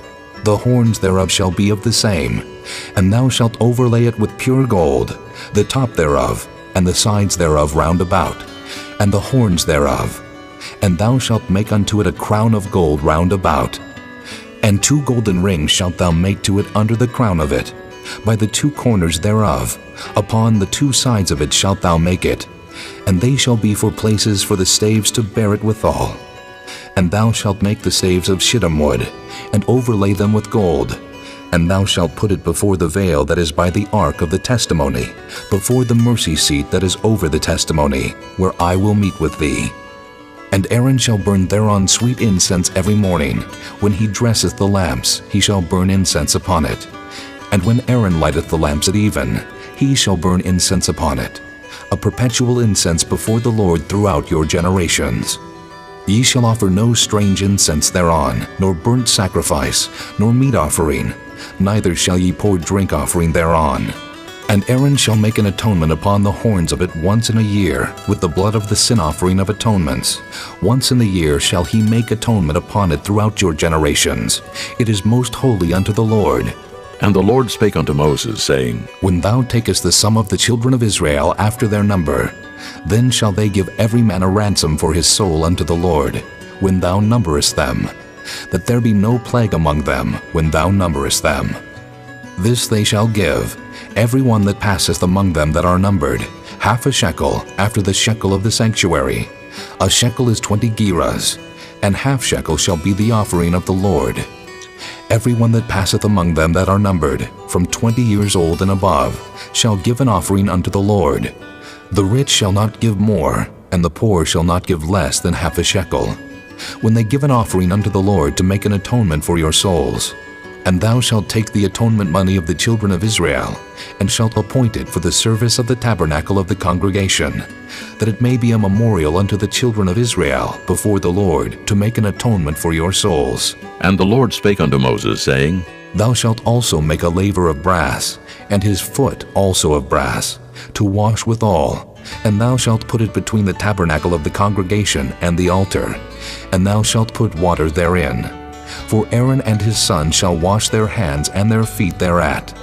When they go into the tabernacle of the congregation, they shall wash with water, that they die not. Or when they come near to the altar to minister, to burn offering made by fire unto the Lord. So they shall wash their hands and their feet, that they die not. And it shall be a statute forever to them, even to him and to his seed throughout their generations. Moreover, the Lord spake unto Moses, saying, Take thou also unto thee principal spices of pure myrrh, 500 shekels, and of sweet cinnamon half so much, even 250 shekels, and of sweet calamus 250 shekels, and of cassia 500 shekels, after the shekel of the sanctuary, and of oil olive and hin. And thou shalt make it an oil of holy ointment, an ointment compound after the art of the apothecary. It shall be an holy anointing oil.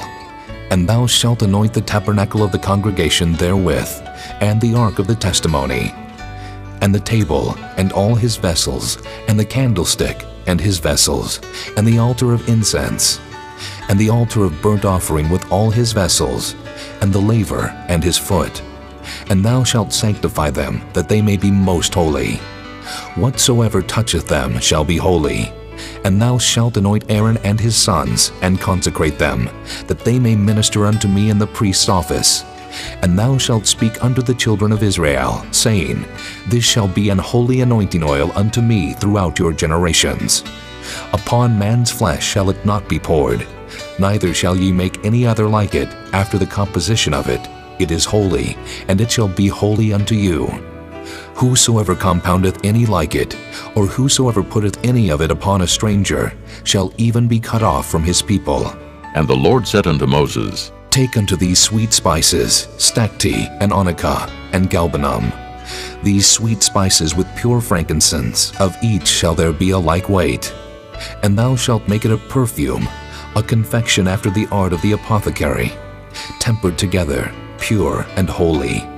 And thou shalt beat some of it very small, and put of it before the testimony in the tabernacle of the congregation, where I will meet with thee. It shall be unto you most holy. And as for the perfume which thou shalt make, ye shall not make to yourselves according to the composition thereof. It shall be unto thee holy for the Lord. Whosoever shall make like unto that, to smell thereto, shall even be cut off from his people. Chapter 31. And the Lord spake unto Moses, saying, See, I have called by name Bezaleel, the son of Uri, the son of Hur of the tribe of Judah, and I have filled him with the Spirit of God, in wisdom, and in understanding, and in knowledge, and in all manner of workmanship, to devise cunning works, to work in gold, and in silver, and in brass, and in cutting of stones to set them, and in carving of timber, to work in all manner of workmanship. And I, behold, I have given with him Aholiab, the son of Ahisamach, of the tribe of Dan, And in the hearts of all that are wise-hearted I have put wisdom, that they may make all that I have commanded thee. The tabernacle of the congregation, and the ark of the testimony, and the mercy seat that is thereupon, and all the furniture of the tabernacle, and the table, and his furniture, and the pure candlestick with all his furniture, and the altar of incense, and the altar of burnt offering with all his furniture, and the laver and his foot, and the cloths of service, and the holy garments for Aaron the priest, and the garments of his sons to minister in the priest's office, and the anointing oil, and sweet incense for the holy place, according to all that I have commanded thee, shall they do. And the Lord spake unto Moses, saying, Speak thou also unto the children of Israel, saying, Verily, my Sabbaths ye shall keep, for it is a sign between me and you throughout your generations, that ye may know that I am the Lord that doth sanctify you. Ye shall keep the Sabbath therefore, for it is holy unto you. Every one that defileth it shall surely be put to death. For whosoever doeth any work therein, that soul shall be cut off from among his people. 6 days may work be done, but in the 7th is the Sabbath of rest, holy to the Lord. Whosoever doeth any work in the Sabbath day, he shall surely be put to death. Wherefore the children of Israel shall keep the Sabbath, to observe the Sabbath throughout their generations for a perpetual covenant. It is a sign between me and the children of Israel forever. For in 6 days the Lord made heaven and earth, and on the 7th day he rested and was refreshed. And he gave unto Moses, when he had made an end of communing with him upon Mount Sinai, 2 tables of testimony, tables of stone, written with the finger of God. Chapter 32. And when the people saw that Moses delayed to come down out of the mount, the people gathered themselves together unto Aaron, and said unto him, Up, make us gods, which shall go before us. For as for this Moses, the man that brought us up out of the land of Egypt, we wot not what has become of him. And Aaron said unto them, Break off the golden earrings, which are in the ears of your wives, of your sons, and of your daughters, and bring them unto me. And all the people brake off the golden earrings which were in their ears, and brought them unto Aaron. And he received them at their hand, and fashioned it with a graving tool, after he had made it a molten calf. And they said, These be thy gods, O Israel, which brought thee up out of the land of Egypt. And when Aaron saw it, he built an altar before it, and Aaron made proclamation and said, Tomorrow is a feast to the Lord. And they rose up early on the morrow, and offered burnt offerings, and brought peace offerings. And the people sat down to eat and to drink, and rose up to play. And the Lord said unto Moses, Go, get thee down, for thy people which thou broughtest out of the land of Egypt have corrupted themselves. They have turned aside quickly out of the way which I commanded them.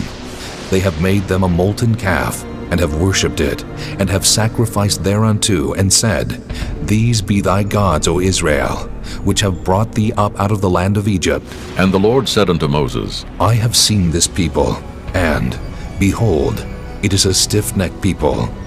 Now therefore let me alone, that my wrath may wax hot against them, and that I may consume them, and I will make of thee a great nation. And Moses besought the Lord his God, and said, Lord, why doth thy wrath wax hot against thy people, which thou hast brought forth out of the land of Egypt with great power, and with a mighty hand? Wherefore should the Egyptians speak, and say, For mischief did he bring them out to slay them in the mountains, and to consume them from the face of the earth? Turn from thy fierce wrath, and repent of this evil against thy people. Remember Abraham, Isaac, and Israel, thy servants, to whom thou swarest by thine own self, and saidst unto them, I will multiply your seed as the stars of heaven, and all this land that I have spoken of will I give unto your seed, and they shall inherit it forever. And the Lord repented of the evil which he thought to do unto his people. And Moses turned, and went down from the mount, and the 2 tables of the testimony were in his hand. The tables were written on both their sides, on the one side and on the other were they written. And the tables were the work of God, and the writing was the writing of God, graven upon the tables. And when Joshua heard the noise of the people as they shouted, he said unto Moses, There is a noise of war in the camp. And he said, It is not the voice of them that shout for mastery, neither is it the voice of them that cry for being overcome, but the noise of them that sing do I hear. And it came to pass, as soon as he came nigh unto the camp, that he saw the calf and the dancing. And Moses' anger waxed hot, and he cast the tables out of his hands, and brake them beneath the mount.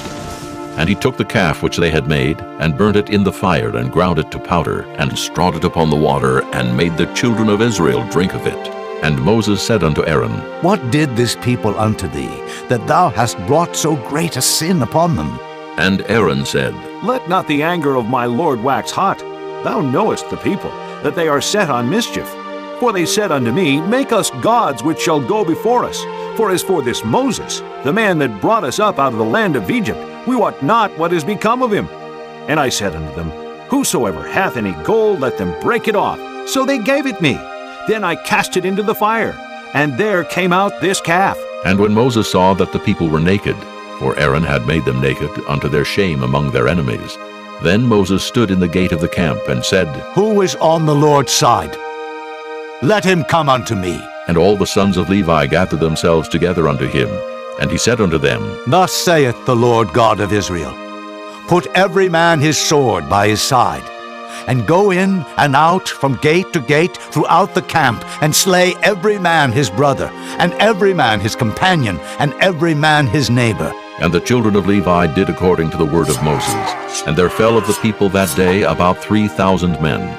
For Moses had said, Consecrate yourselves today to the Lord, even every man upon his son, and upon his brother, that he may bestow upon you a blessing this day. And it came to pass on the morrow, that Moses said unto the people, Ye have sinned a great sin. And now I will go up unto the Lord. Peradventure I shall make an atonement for your sin. And Moses returned unto the Lord, and said, Oh, this people have sinned a great sin, and have made them gods of gold. Yet now, if thou wilt forgive their sin, and if not, blot me, I pray thee, out of thy book which thou hast written. And the Lord said unto Moses, Whosoever hath sinned against me, him will I blot out of my book. Therefore now go, lead the people unto the place of which I have spoken unto thee. Behold, mine angel shall go before thee. Nevertheless, in the day when I visit, I will visit their sin upon them. And the Lord plagued the people, because they made the calf which Aaron made. Chapter 33. And the Lord said unto Moses, Depart, and go up hence, thou and the people which thou hast brought up out of the land of Egypt, unto the land which I swear unto Abraham, to Isaac, and to Jacob, saying, Unto thy seed will I give it. And I will send an angel before thee, and I will drive out the Canaanite, the Amorite, and the Hittite, and the Perizzite, the Hivite, and the Jebusite, unto a land flowing with milk and honey. For I will not go up in the midst of thee, for thou art a stiff-necked people, lest I consume thee in the way. And when the people heard these evil tidings, they mourned, and no man did put on him his ornaments. For the Lord had said unto Moses, Say unto the children of Israel, Ye are a stiff-necked people. I will come up into the midst of thee in a moment, and consume thee. Therefore now put off thy ornaments from thee, that I may know what to do unto thee. And the children of Israel stripped themselves of their ornaments by the Mount Horeb. And Moses took the tabernacle, and pitched it without the camp, afar off from the camp, and called it the tabernacle of the congregation. And it came to pass that every one which sought the Lord went out unto the tabernacle of the congregation, which was without the camp. And it came to pass, when Moses went out unto the tabernacle, that all the people rose up, and stood every man at his tent door, and looked after Moses until he was gone into the tabernacle. And it came to pass, as Moses entered into the tabernacle, the cloudy pillar descended, and stood at the door of the tabernacle, and the Lord talked with Moses. And all the people saw the cloudy pillar stand at the tabernacle door, and all the people rose up and worshipped, every man in his tent door. And the Lord spake unto Moses face to face, as a man speaketh unto his friend. And he turned again into the camp. But his servant Joshua the son of Nun, a young man, departed not out of the tabernacle. And Moses said unto the Lord, See, thou sayest unto me, Bring up this people. And thou hast not let me know whom thou wilt send with me. Yet thou hast said, I know thee by name, and thou hast also found grace in my sight. Now, therefore, I pray thee, if I have found grace in thy sight, show me now thy way, that I may know thee, that I may find grace in thy sight, and consider that this nation is thy people. And he said, My presence shall go with thee, and I will give thee rest. And he said unto him, If thy presence go not with me, carry us not up hence. For wherein shall it be known here that I and thy people have found grace in thy sight? Is it not in that thou goest with us? So shall we be separated, I and thy people, from all the people that are upon the face of the earth. And the Lord said unto Moses, I will do this thing also that thou hast spoken, for thou hast found grace in my sight, and I know thee by name. And he said, I beseech thee, show me thy glory. And he said, I will make all my goodness pass before thee, and I will proclaim the name of the Lord before thee, and will be gracious to whom I will be gracious, and will show mercy on whom I will show mercy. And he said, Thou canst not see my face, for there shall no man see me and live. And the Lord said, Behold, there is a place by me, and thou shalt stand upon a rock. And it shall come to pass, while my glory passeth by, that I will put thee in a cleft of the rock, and will cover thee with my hand while I pass by. And I will take away mine hand, and thou shalt see my back parts, but my face shall not be seen. This concludes disc number 5. Chapter 34. And the Lord said unto Moses, Hew thee 2 tables of stone like unto the first, and I will write upon these tables the words that were in the first tables which thou breakest. And be ready in the morning, and come up in the morning unto Mount Sinai, and present thyself there to me in the top of the mount. And no man shall come up with thee, neither let any man be seen throughout all the mount, neither let the flocks nor herds feed before that mount. And he hewed 2 tables of stone like unto the first. And Moses rose up early in the morning, and went up unto Mount Sinai, as the Lord had commanded him, and took in his hand the 2 tables of stone. And the Lord descended in the cloud, and stood with him there, and proclaimed the name of the Lord. And the Lord passed by before him, and proclaimed, The Lord God, merciful and gracious, long-suffering and abundant in goodness and truth, keeping mercy for thousands, forgiving iniquity and transgression and sin, and that will by no means clear the guilty, visiting the iniquity of the fathers upon the children, and upon the children's children, unto the 3rd and to the 4th generation. And Moses made haste, and bowed his head toward the earth, and worshipped. And he said, If now I have found grace in thy sight, O Lord, let my Lord, I pray thee, go among us, for it is a stiff-necked people. And pardon our iniquity and our sin, and take us for thine inheritance. And he said, Behold, I make a covenant. Before all thy people I will do marvels, such as have not been done in all the earth, nor in any nation. And all the people among which thou art shall see the work of the Lord, for it is a terrible thing that I will do with thee. Observe thou that which I command thee this day. Behold, I drive out before thee the Amorite, and the Canaanite, and the Hittite, and the Perizzite, and the Hivite, and the Jebusite.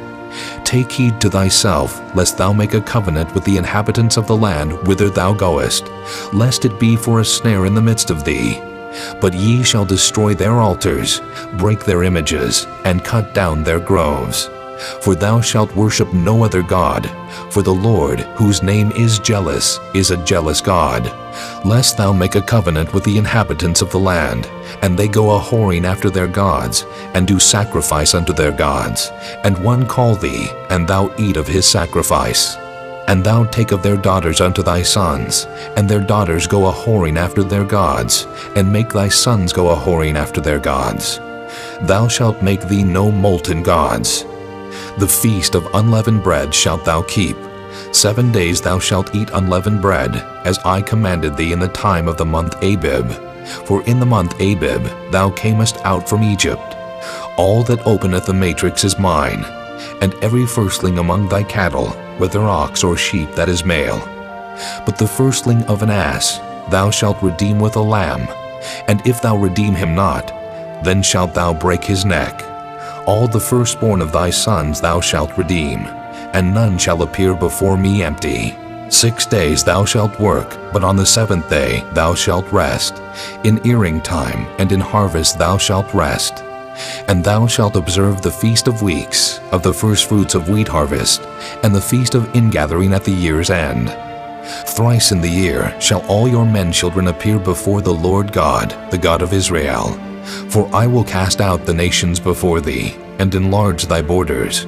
Neither shall any man desire thy land when thou shalt go up to appear before the Lord thy God thrice in the year. Thou shalt not offer the blood of my sacrifice with leaven, neither shall the sacrifice of the feast of the Passover be left unto the morning. The first of the firstfruits of thy land thou shalt bring unto the house of the Lord thy God. Thou shalt not see the kid in his mother's milk. And the Lord said unto Moses, Write thou these words, for after the tenor of these words I have made a covenant with thee and with Israel. And he was there with the Lord 40 days and 40 nights. He did neither eat bread nor drink water, and he wrote upon the tables the words of the covenant, the 10 commandments. And it came to pass, when Moses came down from Mount Sinai with the 2 tables of testimony in Moses' hand, when he came down from the mount, that Moses wist not that the skin of his face shone while he talked with him. And when Aaron and all the children of Israel saw Moses, behold, the skin of his face shone, and they were afraid to come nigh him. And Moses called unto them, and Aaron and all the rulers of the congregation returned unto him, and Moses talked with them. And afterward all the children of Israel came nigh, and he gave them in commandment all that the Lord had spoken with him in Mount Sinai. Until Moses had done speaking with them, he put a veil on his face. But when Moses went in before the Lord to speak with him, he took the veil off until he came out. And he came out and spake unto the children of Israel that which he was commanded. And the children of Israel saw the face of Moses, that the skin of Moses' face shone. And Moses put the veil upon his face again, until he went in to speak with him. Chapter 35. And Moses gathered all the congregation of the children of Israel together, and said unto them, These are the words which the Lord hath commanded, that ye should do them. 6 days shall work be done, but on the 7th day there shall be to you an holy day, a Sabbath of rest to the Lord. Whosoever doeth work therein shall be put to death. Ye shall kindle no fire throughout your habitations upon the Sabbath day. And Moses spake unto all the congregation of the children of Israel, saying, This is the thing which the Lord commanded, saying, Take ye from among you an offering unto the Lord. Whosoever is of a willing heart, let him bring it, an offering of the Lord, gold and silver and brass and blue and purple and scarlet and fine linen and goat's hair and ram's skins dyed red and badger's skins and shittim wood and oil for the light and spices for anointing oil and for the sweet incense and onyx stones and stones to be set for the ephod and for the breastplate. And every wise-hearted among you shall come and make all that the Lord hath commanded: the tabernacle, his tent and his covering, his tacks and his boards, his bars, his pillars and his sockets, the ark and the staves thereof, with the mercy seat and the veil of the covering, the table and his staves and all his vessels, and the showbread, the candlestick also for the light, and his furniture, and his lamps with the oil for the light, and the incense altar, and his staves, and the anointing oil, and the sweet incense, and the hanging for the door at the entering in of the tabernacle, the altar of burnt offering, with his brazen grate, his staves, and all his vessels, the laver and his foot, the hangings of the court, his pillars and their sockets, and the hanging for the door of the court, the pins of the tabernacle, and the pins of the court, and their cords, the cloths of service, to do service in the holy place, the holy garments for Aaron the priest, and the garments of his sons, to minister in the priest's office. And all the congregation of the children of Israel departed from the presence of Moses, and they came, every one whose heart stirred him up, and every one whom his spirit made willing, and they brought the Lord's offering to the work of the tabernacle of the congregation, and for all his service, and for the holy garments. And they came, both men and women, as many as were willing-hearted, and brought bracelets and earrings and rings and tablets, all jewels of gold. And every man that offered an offering of gold unto the Lord. And every man with whom was found blue and purple and scarlet and fine linen and goat's hair and red skins of rams and badger skins brought them. Every one that did offer an offering of silver and brass brought the Lord's offering, and every man with whom was found shittim wood for any work of the service brought it. And all the women that were wise-hearted did spin with their hands, and brought that which they had spun, both of blue and of purple and of scarlet, and of fine linen. And all the women whose hearts stirred them up in wisdom spun goat's hair. And the rulers brought onyx stones, and stones to be set for the ephod and for the breastplate, and spice and oil for the light, and for the anointing oil, and for the sweet incense. The children of Israel brought a willing offering unto the Lord, every man and woman whose heart made them willing to bring for all manner of work, which the Lord had commanded to be made by the hand of Moses. And Moses said unto the children of Israel, See, the Lord hath called by name Bezaleel, the son of Uri, the son of Hur, of the tribe of Judah. And he hath filled him with the Spirit of God, in wisdom, in understanding, and in knowledge, and in all manner of workmanship, and to devise curious works, to work in gold, and in silver, and in brass, and in the cutting of stones, to set them, and in carving of wood, to make any manner of cunning work. And he hath put in his heart that he may teach both he and Aholiab, the son of Ahisamach, of the tribe of Dan. Them hath he filled with wisdom of heart, to work all manner of work, of the engraver, and of the cunning workman, and of the embroiderer, in blue and in purple, in scarlet and in fine linen, and of the weaver, even of them that do any work, and of those that devise cunning work. Chapter 36. Then wrought Bezaleel and Aholiab, and every wise-hearted man in whom the Lord put wisdom and understanding, to know how to work all manner of work for the service of the sanctuary, according to all that the Lord had commanded. And Moses called Bezaleel and Aholiab, and every wise-hearted man, in whose heart the Lord had put wisdom, even every one whose heart stirred him up to come unto the work to do it.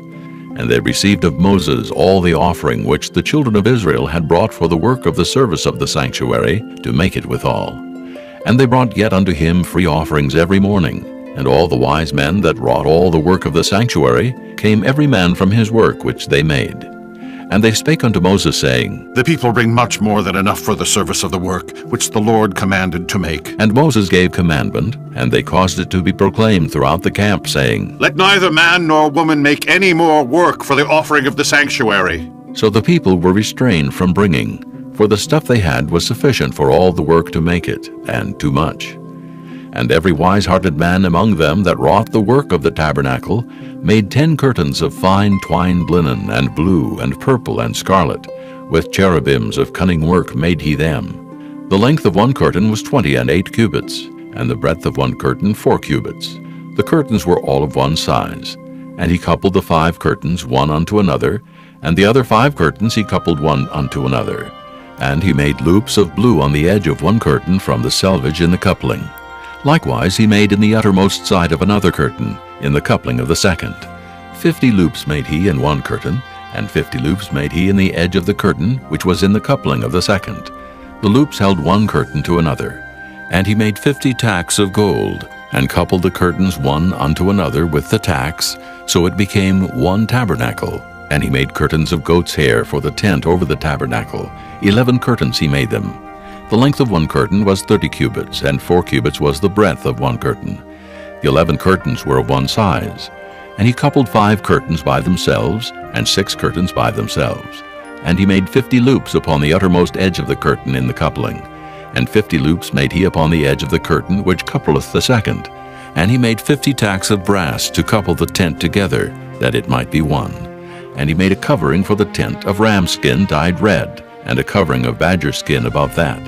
And he made boards for the tabernacle of shittim wood standing up. The length of a board was 10 cubits, and the breadth of a board was 1 cubit and a half. One board had 2 tenons, equally distant one from another. Thus did he make for all the boards of the tabernacle. And he made boards for the tabernacle, 20 boards for the south side southward. And 40 sockets of silver he made under the 20 boards, 2 sockets under one board for his 2 tenons, and 2 sockets under another board for his 2 tenons. And for the other side of the tabernacle, which is toward the north corner, he made 20 boards, and there 40 sockets of silver, 2 sockets under one board, and 2 sockets under another board. And for the sides of the tabernacle westward, he made 6 boards. And 2 boards made he for the corners of the tabernacle in the 2 sides. And they were coupled beneath, and coupled together at the head thereof, to 1 ring. Thus he did to both of them in both the corners. And there were 8 boards, and their sockets were 16 sockets of silver, under every board 2 sockets. And he made bars of shittim wood, 5 for the boards of the one side of the tabernacle, and 5 bars for the boards of the other side of the tabernacle, and 5 bars for the boards of the tabernacle for the sides westward. And he made the middle bar to shoot through the boards from the one end to the other. And he overlaid the boards with gold, and made their rings of gold to be places for the bars, and overlaid the bars with gold. And he made a veil of blue and purple and scarlet and fine twined linen. With cherubims made he it of cunning work. And he made thereunto 4 pillars of shittim wood, and overlaid them with gold. Their hooks were of gold. And he cast for them 4 sockets of silver. And he made an hanging for the tabernacle door of blue and purple and scarlet, and fine twined linen of needlework, and the 5 pillars of it with their hooks. And he overlaid their chapiters and their fillets with gold, but their 5 sockets were of brass. Chapter 37. And Bezaleel made the ark of shittim wood. 2 cubits and a half was the length of it, and 1 cubit and a half the breadth of it, and 1 cubit and a half the height of it. And he overlaid it with pure gold within and without, and made a crown of gold to it round about. And he cast for it 4 rings of gold to be set by the 4 corners of it, even 2 rings upon the one side of it, and 2 rings upon the other side of it. And he made staves of shittim wood, and overlaid them with gold. And he put the staves into the rings by the sides of the ark, to bear the ark. And he made the mercy seat of pure gold. 2 cubits and a half was the length thereof, and 1 cubit and a half the breadth thereof. And he made 2 cherubims of gold, beaten out of 1 piece made he them, on the 2 ends of the mercy seat. 1 cherub on the end on this side, and another cherub on the other end on that side. Out of the mercy seat made he the cherubims on the 2 ends thereof. And the cherubims spread out their wings on high, and covered with their wings over the mercy seat, with their faces one to another. Even to the mercy seatward were the faces of the cherubims. And he made the table of shittim wood. 2 cubits was the length thereof, and 1 cubit the breadth thereof, and 1 cubit and a half the height thereof. And he overlaid it with pure gold, and made thereunto a crown of gold round about. Also he made thereunto a border of an handbreadth round about, and made a crown of gold for the border thereof round about. And he cast for it 4 rings of gold, and put the rings upon the 4 corners that were in the 4 feet thereof. Over against the border were the rings, the places for the staves to bear the table. And he made the staves of shittim wood, and overlaid them with gold to bear the table. And he made the vessels which were upon the table, his dishes, and his spoons, and his bowls, and his covers to cover withal, of pure gold. And he made the candlestick of pure gold, of beaten work made he the candlestick. His shaft and his branch, his bowls, his knops, and his flowers were of the same, and 6 branches going out of the sides thereof, 3 branches of the candlestick out of the one side thereof, and 3 branches of the candlestick out of the other side thereof. 3 bowls made after the fashion of almonds in one branch, a knop and a flower, and 3 bowls made like almonds in another branch, a knop and a flower. So throughout the 6 branches going out of the candlestick.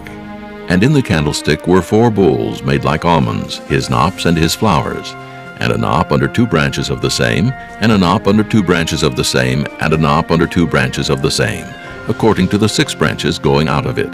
Their knops and their branches were of the same. All of it was one beaten work of pure gold. And he made his 7 lamps and his snuffers, and his snuff dishes of pure gold. Of a talent of pure gold made he it, and all the vessels thereof. And he made the incense altar of shittim wood. The length of it was 1 cubit, and the breadth of it 1 cubit. It was 4 square, and 2 cubits was the height of it. The horns thereof were of the same. And he overlaid it with pure gold, both the top of it, and the sides thereof round about, and the horns of it. Also he made unto it a crown of gold round about. And he made 2 rings of gold for it under the crown thereof, by the 2 corners of it upon the 2 sides thereof, to be places for the staves to bear it withal. And he made the staves of shittim wood, and overlaid them with gold. And he made the holy anointing oil, and the pure incense of sweet spices, according to the work of the apothecary. Chapter 38. And he made the altar of burnt offering of shittim wood. 5 cubits was the length thereof, and 5 cubits the breadth thereof. It was 4 square, and 3 cubits the height thereof. And he made the horns thereof on the 4 corners of it, The horns thereof were of the same, and he overlaid it with brass. And he made all the vessels of the altar, the pots, and the shovels, and the basins, and the flesh hooks, and the fire pans. All the vessels thereof made he of brass. And he made for the altar a brazen grate of network under the compass thereof beneath unto the midst of it. And he cast 4 rings for the 4 ends of the grate of brass, to be places for the staves. And he made the staves of shittim wood, and overlaid them with brass. And he put the staves into the rings on the sides of the altar, to bear it withal. He made the altar hollow with boards. And he made the laver of brass, and the foot of it of brass, of the looking glasses of the women assembling, which assembled at the door of the tabernacle of the congregation. And he made the court. On the south side southward, the hangings of the court were of fine twined linen, 100 cubits. Their pillars were 20, and their brazen sockets 20. The hooks of the pillars and their fillets were of silver. And for the north side the hangings were 100 cubits. Their pillars were 20, and their sockets of brass 20. The hooks of the pillars and their fillets of silver. And for the west side were hangings of 50 cubits. Their pillars 10, and their sockets 10. The hooks of the pillars and their fillets of silver. And for the east side eastward 50 cubits. The hangings of the one side of the gate were 15 cubits. Their pillars 3, and their sockets 3. And for the other side of the court gate, on this hand and that hand, were hangings of 15 cubits. Their pillars 3, and their sockets 3. All the hangings of the court round about were of fine twined linen. And the sockets for the pillars were of brass, the hooks of the pillars and their fillets of silver, and the overlaying of their chapiters of silver, and all the pillars of the court were filleted with silver. And the hanging for the gate of the court was needlework of blue and purple and scarlet and fine twined linen, and 20 cubits was the length, and the height and the breadth was 5 cubits, answerable to the hangings of the court. And their pillars were 4, and their sockets of brass 4, their hooks of silver, and the overlaying of their chapiters, and their fillets of silver. And all the pins of the tabernacle, and of the court round about, were of brass. This is the sum of the tabernacle, even of the tabernacle of testimony, as it was counted according to the commandment of Moses for the service of the Levites, by the hand of Ithamar, son to Aaron the priest. And Bezaleel, the son of Uri, the son of Hur, of the tribe of Judah, made all that the Lord commanded Moses. And with him was Aholiab, son of Ahishamach, of the tribe of Dan, an engraver, and a cunning workman, and an embroiderer in blue, and in purple, and in scarlet, and fine linen. All the gold that was occupied for the work in all the work of the holy place, even the gold of the offering, was 29 talents, and 730 shekels, after the shekel of the sanctuary. And the silver of them that were numbered of the congregation was 100 talents, and 1,760 shekels, after the shekel of the sanctuary. A beka for every man, that is, half a shekel after the shekel of the sanctuary, for every one that went to be numbered from 20 years old and upward, for 600,000 and 3,550 men. And of the 100 talents of silver were cast the sockets of the sanctuary, and the sockets of the veil, 100 sockets of the 100 talents, a talent for a socket. And of the 1,775 shekels he made hooks for the pillars, and overlaid their chapiters, and filleted them. And the brass of the offering was 70 talents, and 2,400 shekels, and therewith he made the sockets to the door of the tabernacle of the congregation, and the brazen altar, and the brazen grate for it, and all the vessels of the altar, and the sockets of the court round about, and the sockets of the court gate, and all the pins of the tabernacle, and all the pins of the court round about. Chapter 39. And of the blue and purple and scarlet they made cloths of service, to do service in the holy place, and made the holy garments for Aaron, as the Lord commanded Moses. And he made the ephod of gold, blue and purple and scarlet, and fine twined linen. And they did beat the gold into thin plates, and cut it into wires, to work it in the blue, and in the purple, and in the scarlet, and in the fine linen, with cunning work. They made shoulder pieces for it, to couple it together. By the 2 edges was it coupled together. And the curious girdle of his ephod that was upon it was of the same, according to the work thereof, of gold, blue, and purple, and scarlet, and fine twined linen, as the Lord commanded Moses. And they wrought onyx stones enclosed in ouches of gold, graven as signets are graven, with the names of the children of Israel. And he put them on the shoulders of the ephod, that they should be stones for a memorial to the children of Israel, as the Lord commanded Moses. And he made the breastplate of cunning work, like the work of the ephod of gold, blue, and purple, and scarlet, and fine twined linen. It was 4 square. They made the breastplate double. A span was the length thereof, and a span the breadth thereof, being doubled. And they set in it 4 rows of stones. The first row was a sardius, a topaz, and a carbuncle. This was the first row. And the second row, an emerald, a sapphire, and a diamond. And the third row, a ligure, an agate, and an amethyst. And the fourth row, a beryl, an onyx, and a jasper.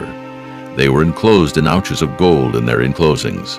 And the stones were according to the names of the children of Israel, 12, according to their names, like the engravings of a signet, every one with his name according to the 12 tribes. And they made upon the breastplate chains at the ends of wreathen work of pure gold. And they made 2 ouches of gold, and 2 gold rings, and put the 2 rings in the 2 ends of the breastplate. And they put the 2 wreathen chains of gold in the 2 rings on the ends of the breastplate.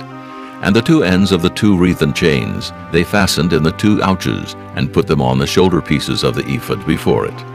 And they made 2 rings of gold, and put them on the 2 ends of the breastplate, upon the border of it, which was on the side of the ephod inward. And they made 2 other golden rings, and put them on the 2 sides of the ephod underneath, toward the forepart of it, over against the other coupling thereof, above the curious girdle of the ephod. And they did bind the breastplate by his rings unto the rings of the ephod with a lace of blue, that it might be above the curious girdle of the ephod, and that the breastplate might not be loosed from the ephod, as the Lord commanded Moses. And he made the robe of the ephod of woven work, all of blue, and there was an hole in the midst of the robe, as the hole of an habergeon, with a band round about the hole, that it should not rend.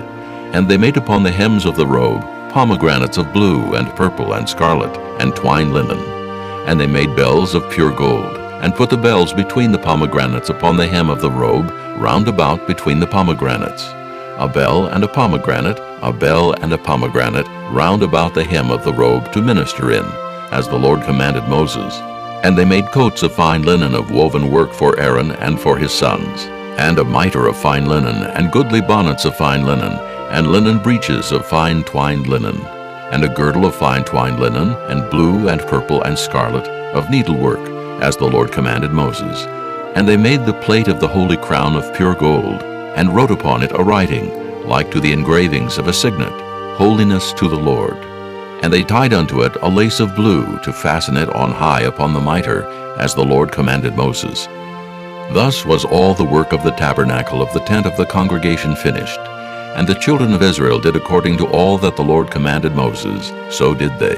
And they brought the tabernacle unto Moses, the tent and all his furniture, his tacks, his boards, his bars, and his pillars, and his sockets, and the covering of ram skins dyed red, and the covering of badger skins, and the veil of the covering, the ark of the testimony, and the staves thereof, and the mercy seat, the table and all the vessels thereof, and the showbread, the pure candlestick with the lamps thereof, even with the lamps to be set in order, and all the vessels thereof, and the oil for light, and the golden altar, and the anointing oil, and the sweet incense, and the hanging for the tabernacle door, the brazen altar, and his grate of brass, his staves, and all his vessels, the laver and his foot, the hangings of the court, his pillars, and his sockets, and the hanging for the court gate, his cords and his pins, and all the vessels of the service of the tabernacle for the tent of the congregation, the cloths of service to do service in the holy place, and the holy garments for Aaron the priest, and his sons' garments, to minister in the priest's office. According to all that the Lord commanded Moses, so the children of Israel made all the work. And Moses did look upon all the work, and behold, they had done it as the Lord had commanded. Even so had they done it, and Moses blessed them. Chapter 40. And the Lord spake unto Moses, saying, On the 1st day of the 1st month shalt thou set up the tabernacle of the tent of the congregation. And thou shalt put therein the ark of the testimony, and cover the ark with the veil. And thou shalt bring in the table, and set in order the things that are to be set in order upon it. And thou shalt bring in the candlestick, and light the lamps thereof. And thou shalt set the altar of gold for the incense before the ark of the testimony, and put the hanging of the door to the tabernacle. And thou shalt set the altar of the burnt offering before the door of the tabernacle of the tent of the congregation. And thou shalt set the laver between the tent of the congregation and the altar, and shalt put water therein. And thou shalt set up the court round about, and hang up the hanging at the court gate. And thou shalt take the anointing oil, and anoint the tabernacle, and all that is therein, and shalt hallow it, and all the vessels thereof, and it shall be holy. And thou shalt anoint the altar of the burnt offering, and all his vessels, and sanctify the altar, and it shall be an altar most holy. And thou shalt anoint the laver and his foot, and sanctify it. And thou shalt bring Aaron and his sons unto the door of the tabernacle of the congregation, and wash them with water. And thou shalt put upon Aaron the holy garments, and anoint him, and sanctify him, that he may minister unto me in the priest's office. And thou shalt bring his sons, and clothe them with coats. And thou shalt anoint them, as thou didst anoint their father, that they may minister unto me in the priest's office. For their anointing shall surely be an everlasting priesthood throughout their generations. Thus did Moses, according to all that the Lord commanded him, so did he. And it came to pass in the first month, in the second year, on the first day of the month, that the tabernacle was reared up. And Moses reared up the tabernacle, and fastened his sockets, and set up the boards thereof, and put in the bars thereof, and reared up his pillars. And he spread abroad the tent over the tabernacle, and put the covering of the tent above upon it, as the Lord commanded Moses. And he took and put the testimony into the ark, and set the staves on the ark, and put the mercy seat above upon the ark. And he brought the ark into the tabernacle, and set up the veil of the covering, and covered the ark of the testimony as the Lord commanded Moses. And he put the table in the tent of the congregation upon the side of the tabernacle northward, without the veil. And he set the bread in order upon it before the Lord, as the Lord had commanded Moses. And he put the candlestick in the tent of the congregation, over against the table, on the side of the tabernacle southward. And he lighted the lamps before the Lord, as the Lord commanded Moses. And he put the golden altar in the tent of the congregation before the veil, and he burnt sweet incense thereon, as the Lord commanded Moses. And he set up the hanging at the door of the tabernacle, and he put the altar of burnt offering by the door of the tabernacle of the tent of the congregation, and offered upon it the burnt offering and the meat offering, as the Lord commanded Moses. And he set the laver between the tent of the congregation and the altar, and put water there to wash withal. And Moses and Aaron and his sons washed their hands and their feet thereat. When they went into the tent of the congregation, and when they came near unto the altar, they washed as the Lord commanded Moses. And he reared up the court round about the tabernacle and the altar, and set up the hanging of the court gate. So Moses finished the work. Then a cloud covered the tent of the congregation, and the glory of the Lord filled the tabernacle. And Moses was not able to enter into the tent of the congregation, because the cloud abode thereon, and the glory of the Lord filled the tabernacle. And when the cloud was taken up from over the tabernacle, the children of Israel went onward in all their journeys. But if the cloud were not taken up, then they journeyed not till the day that it was taken up. For the cloud of the Lord was upon the tabernacle by day, and fire was on it by night, in the sight of all the house of Israel throughout all their journeys.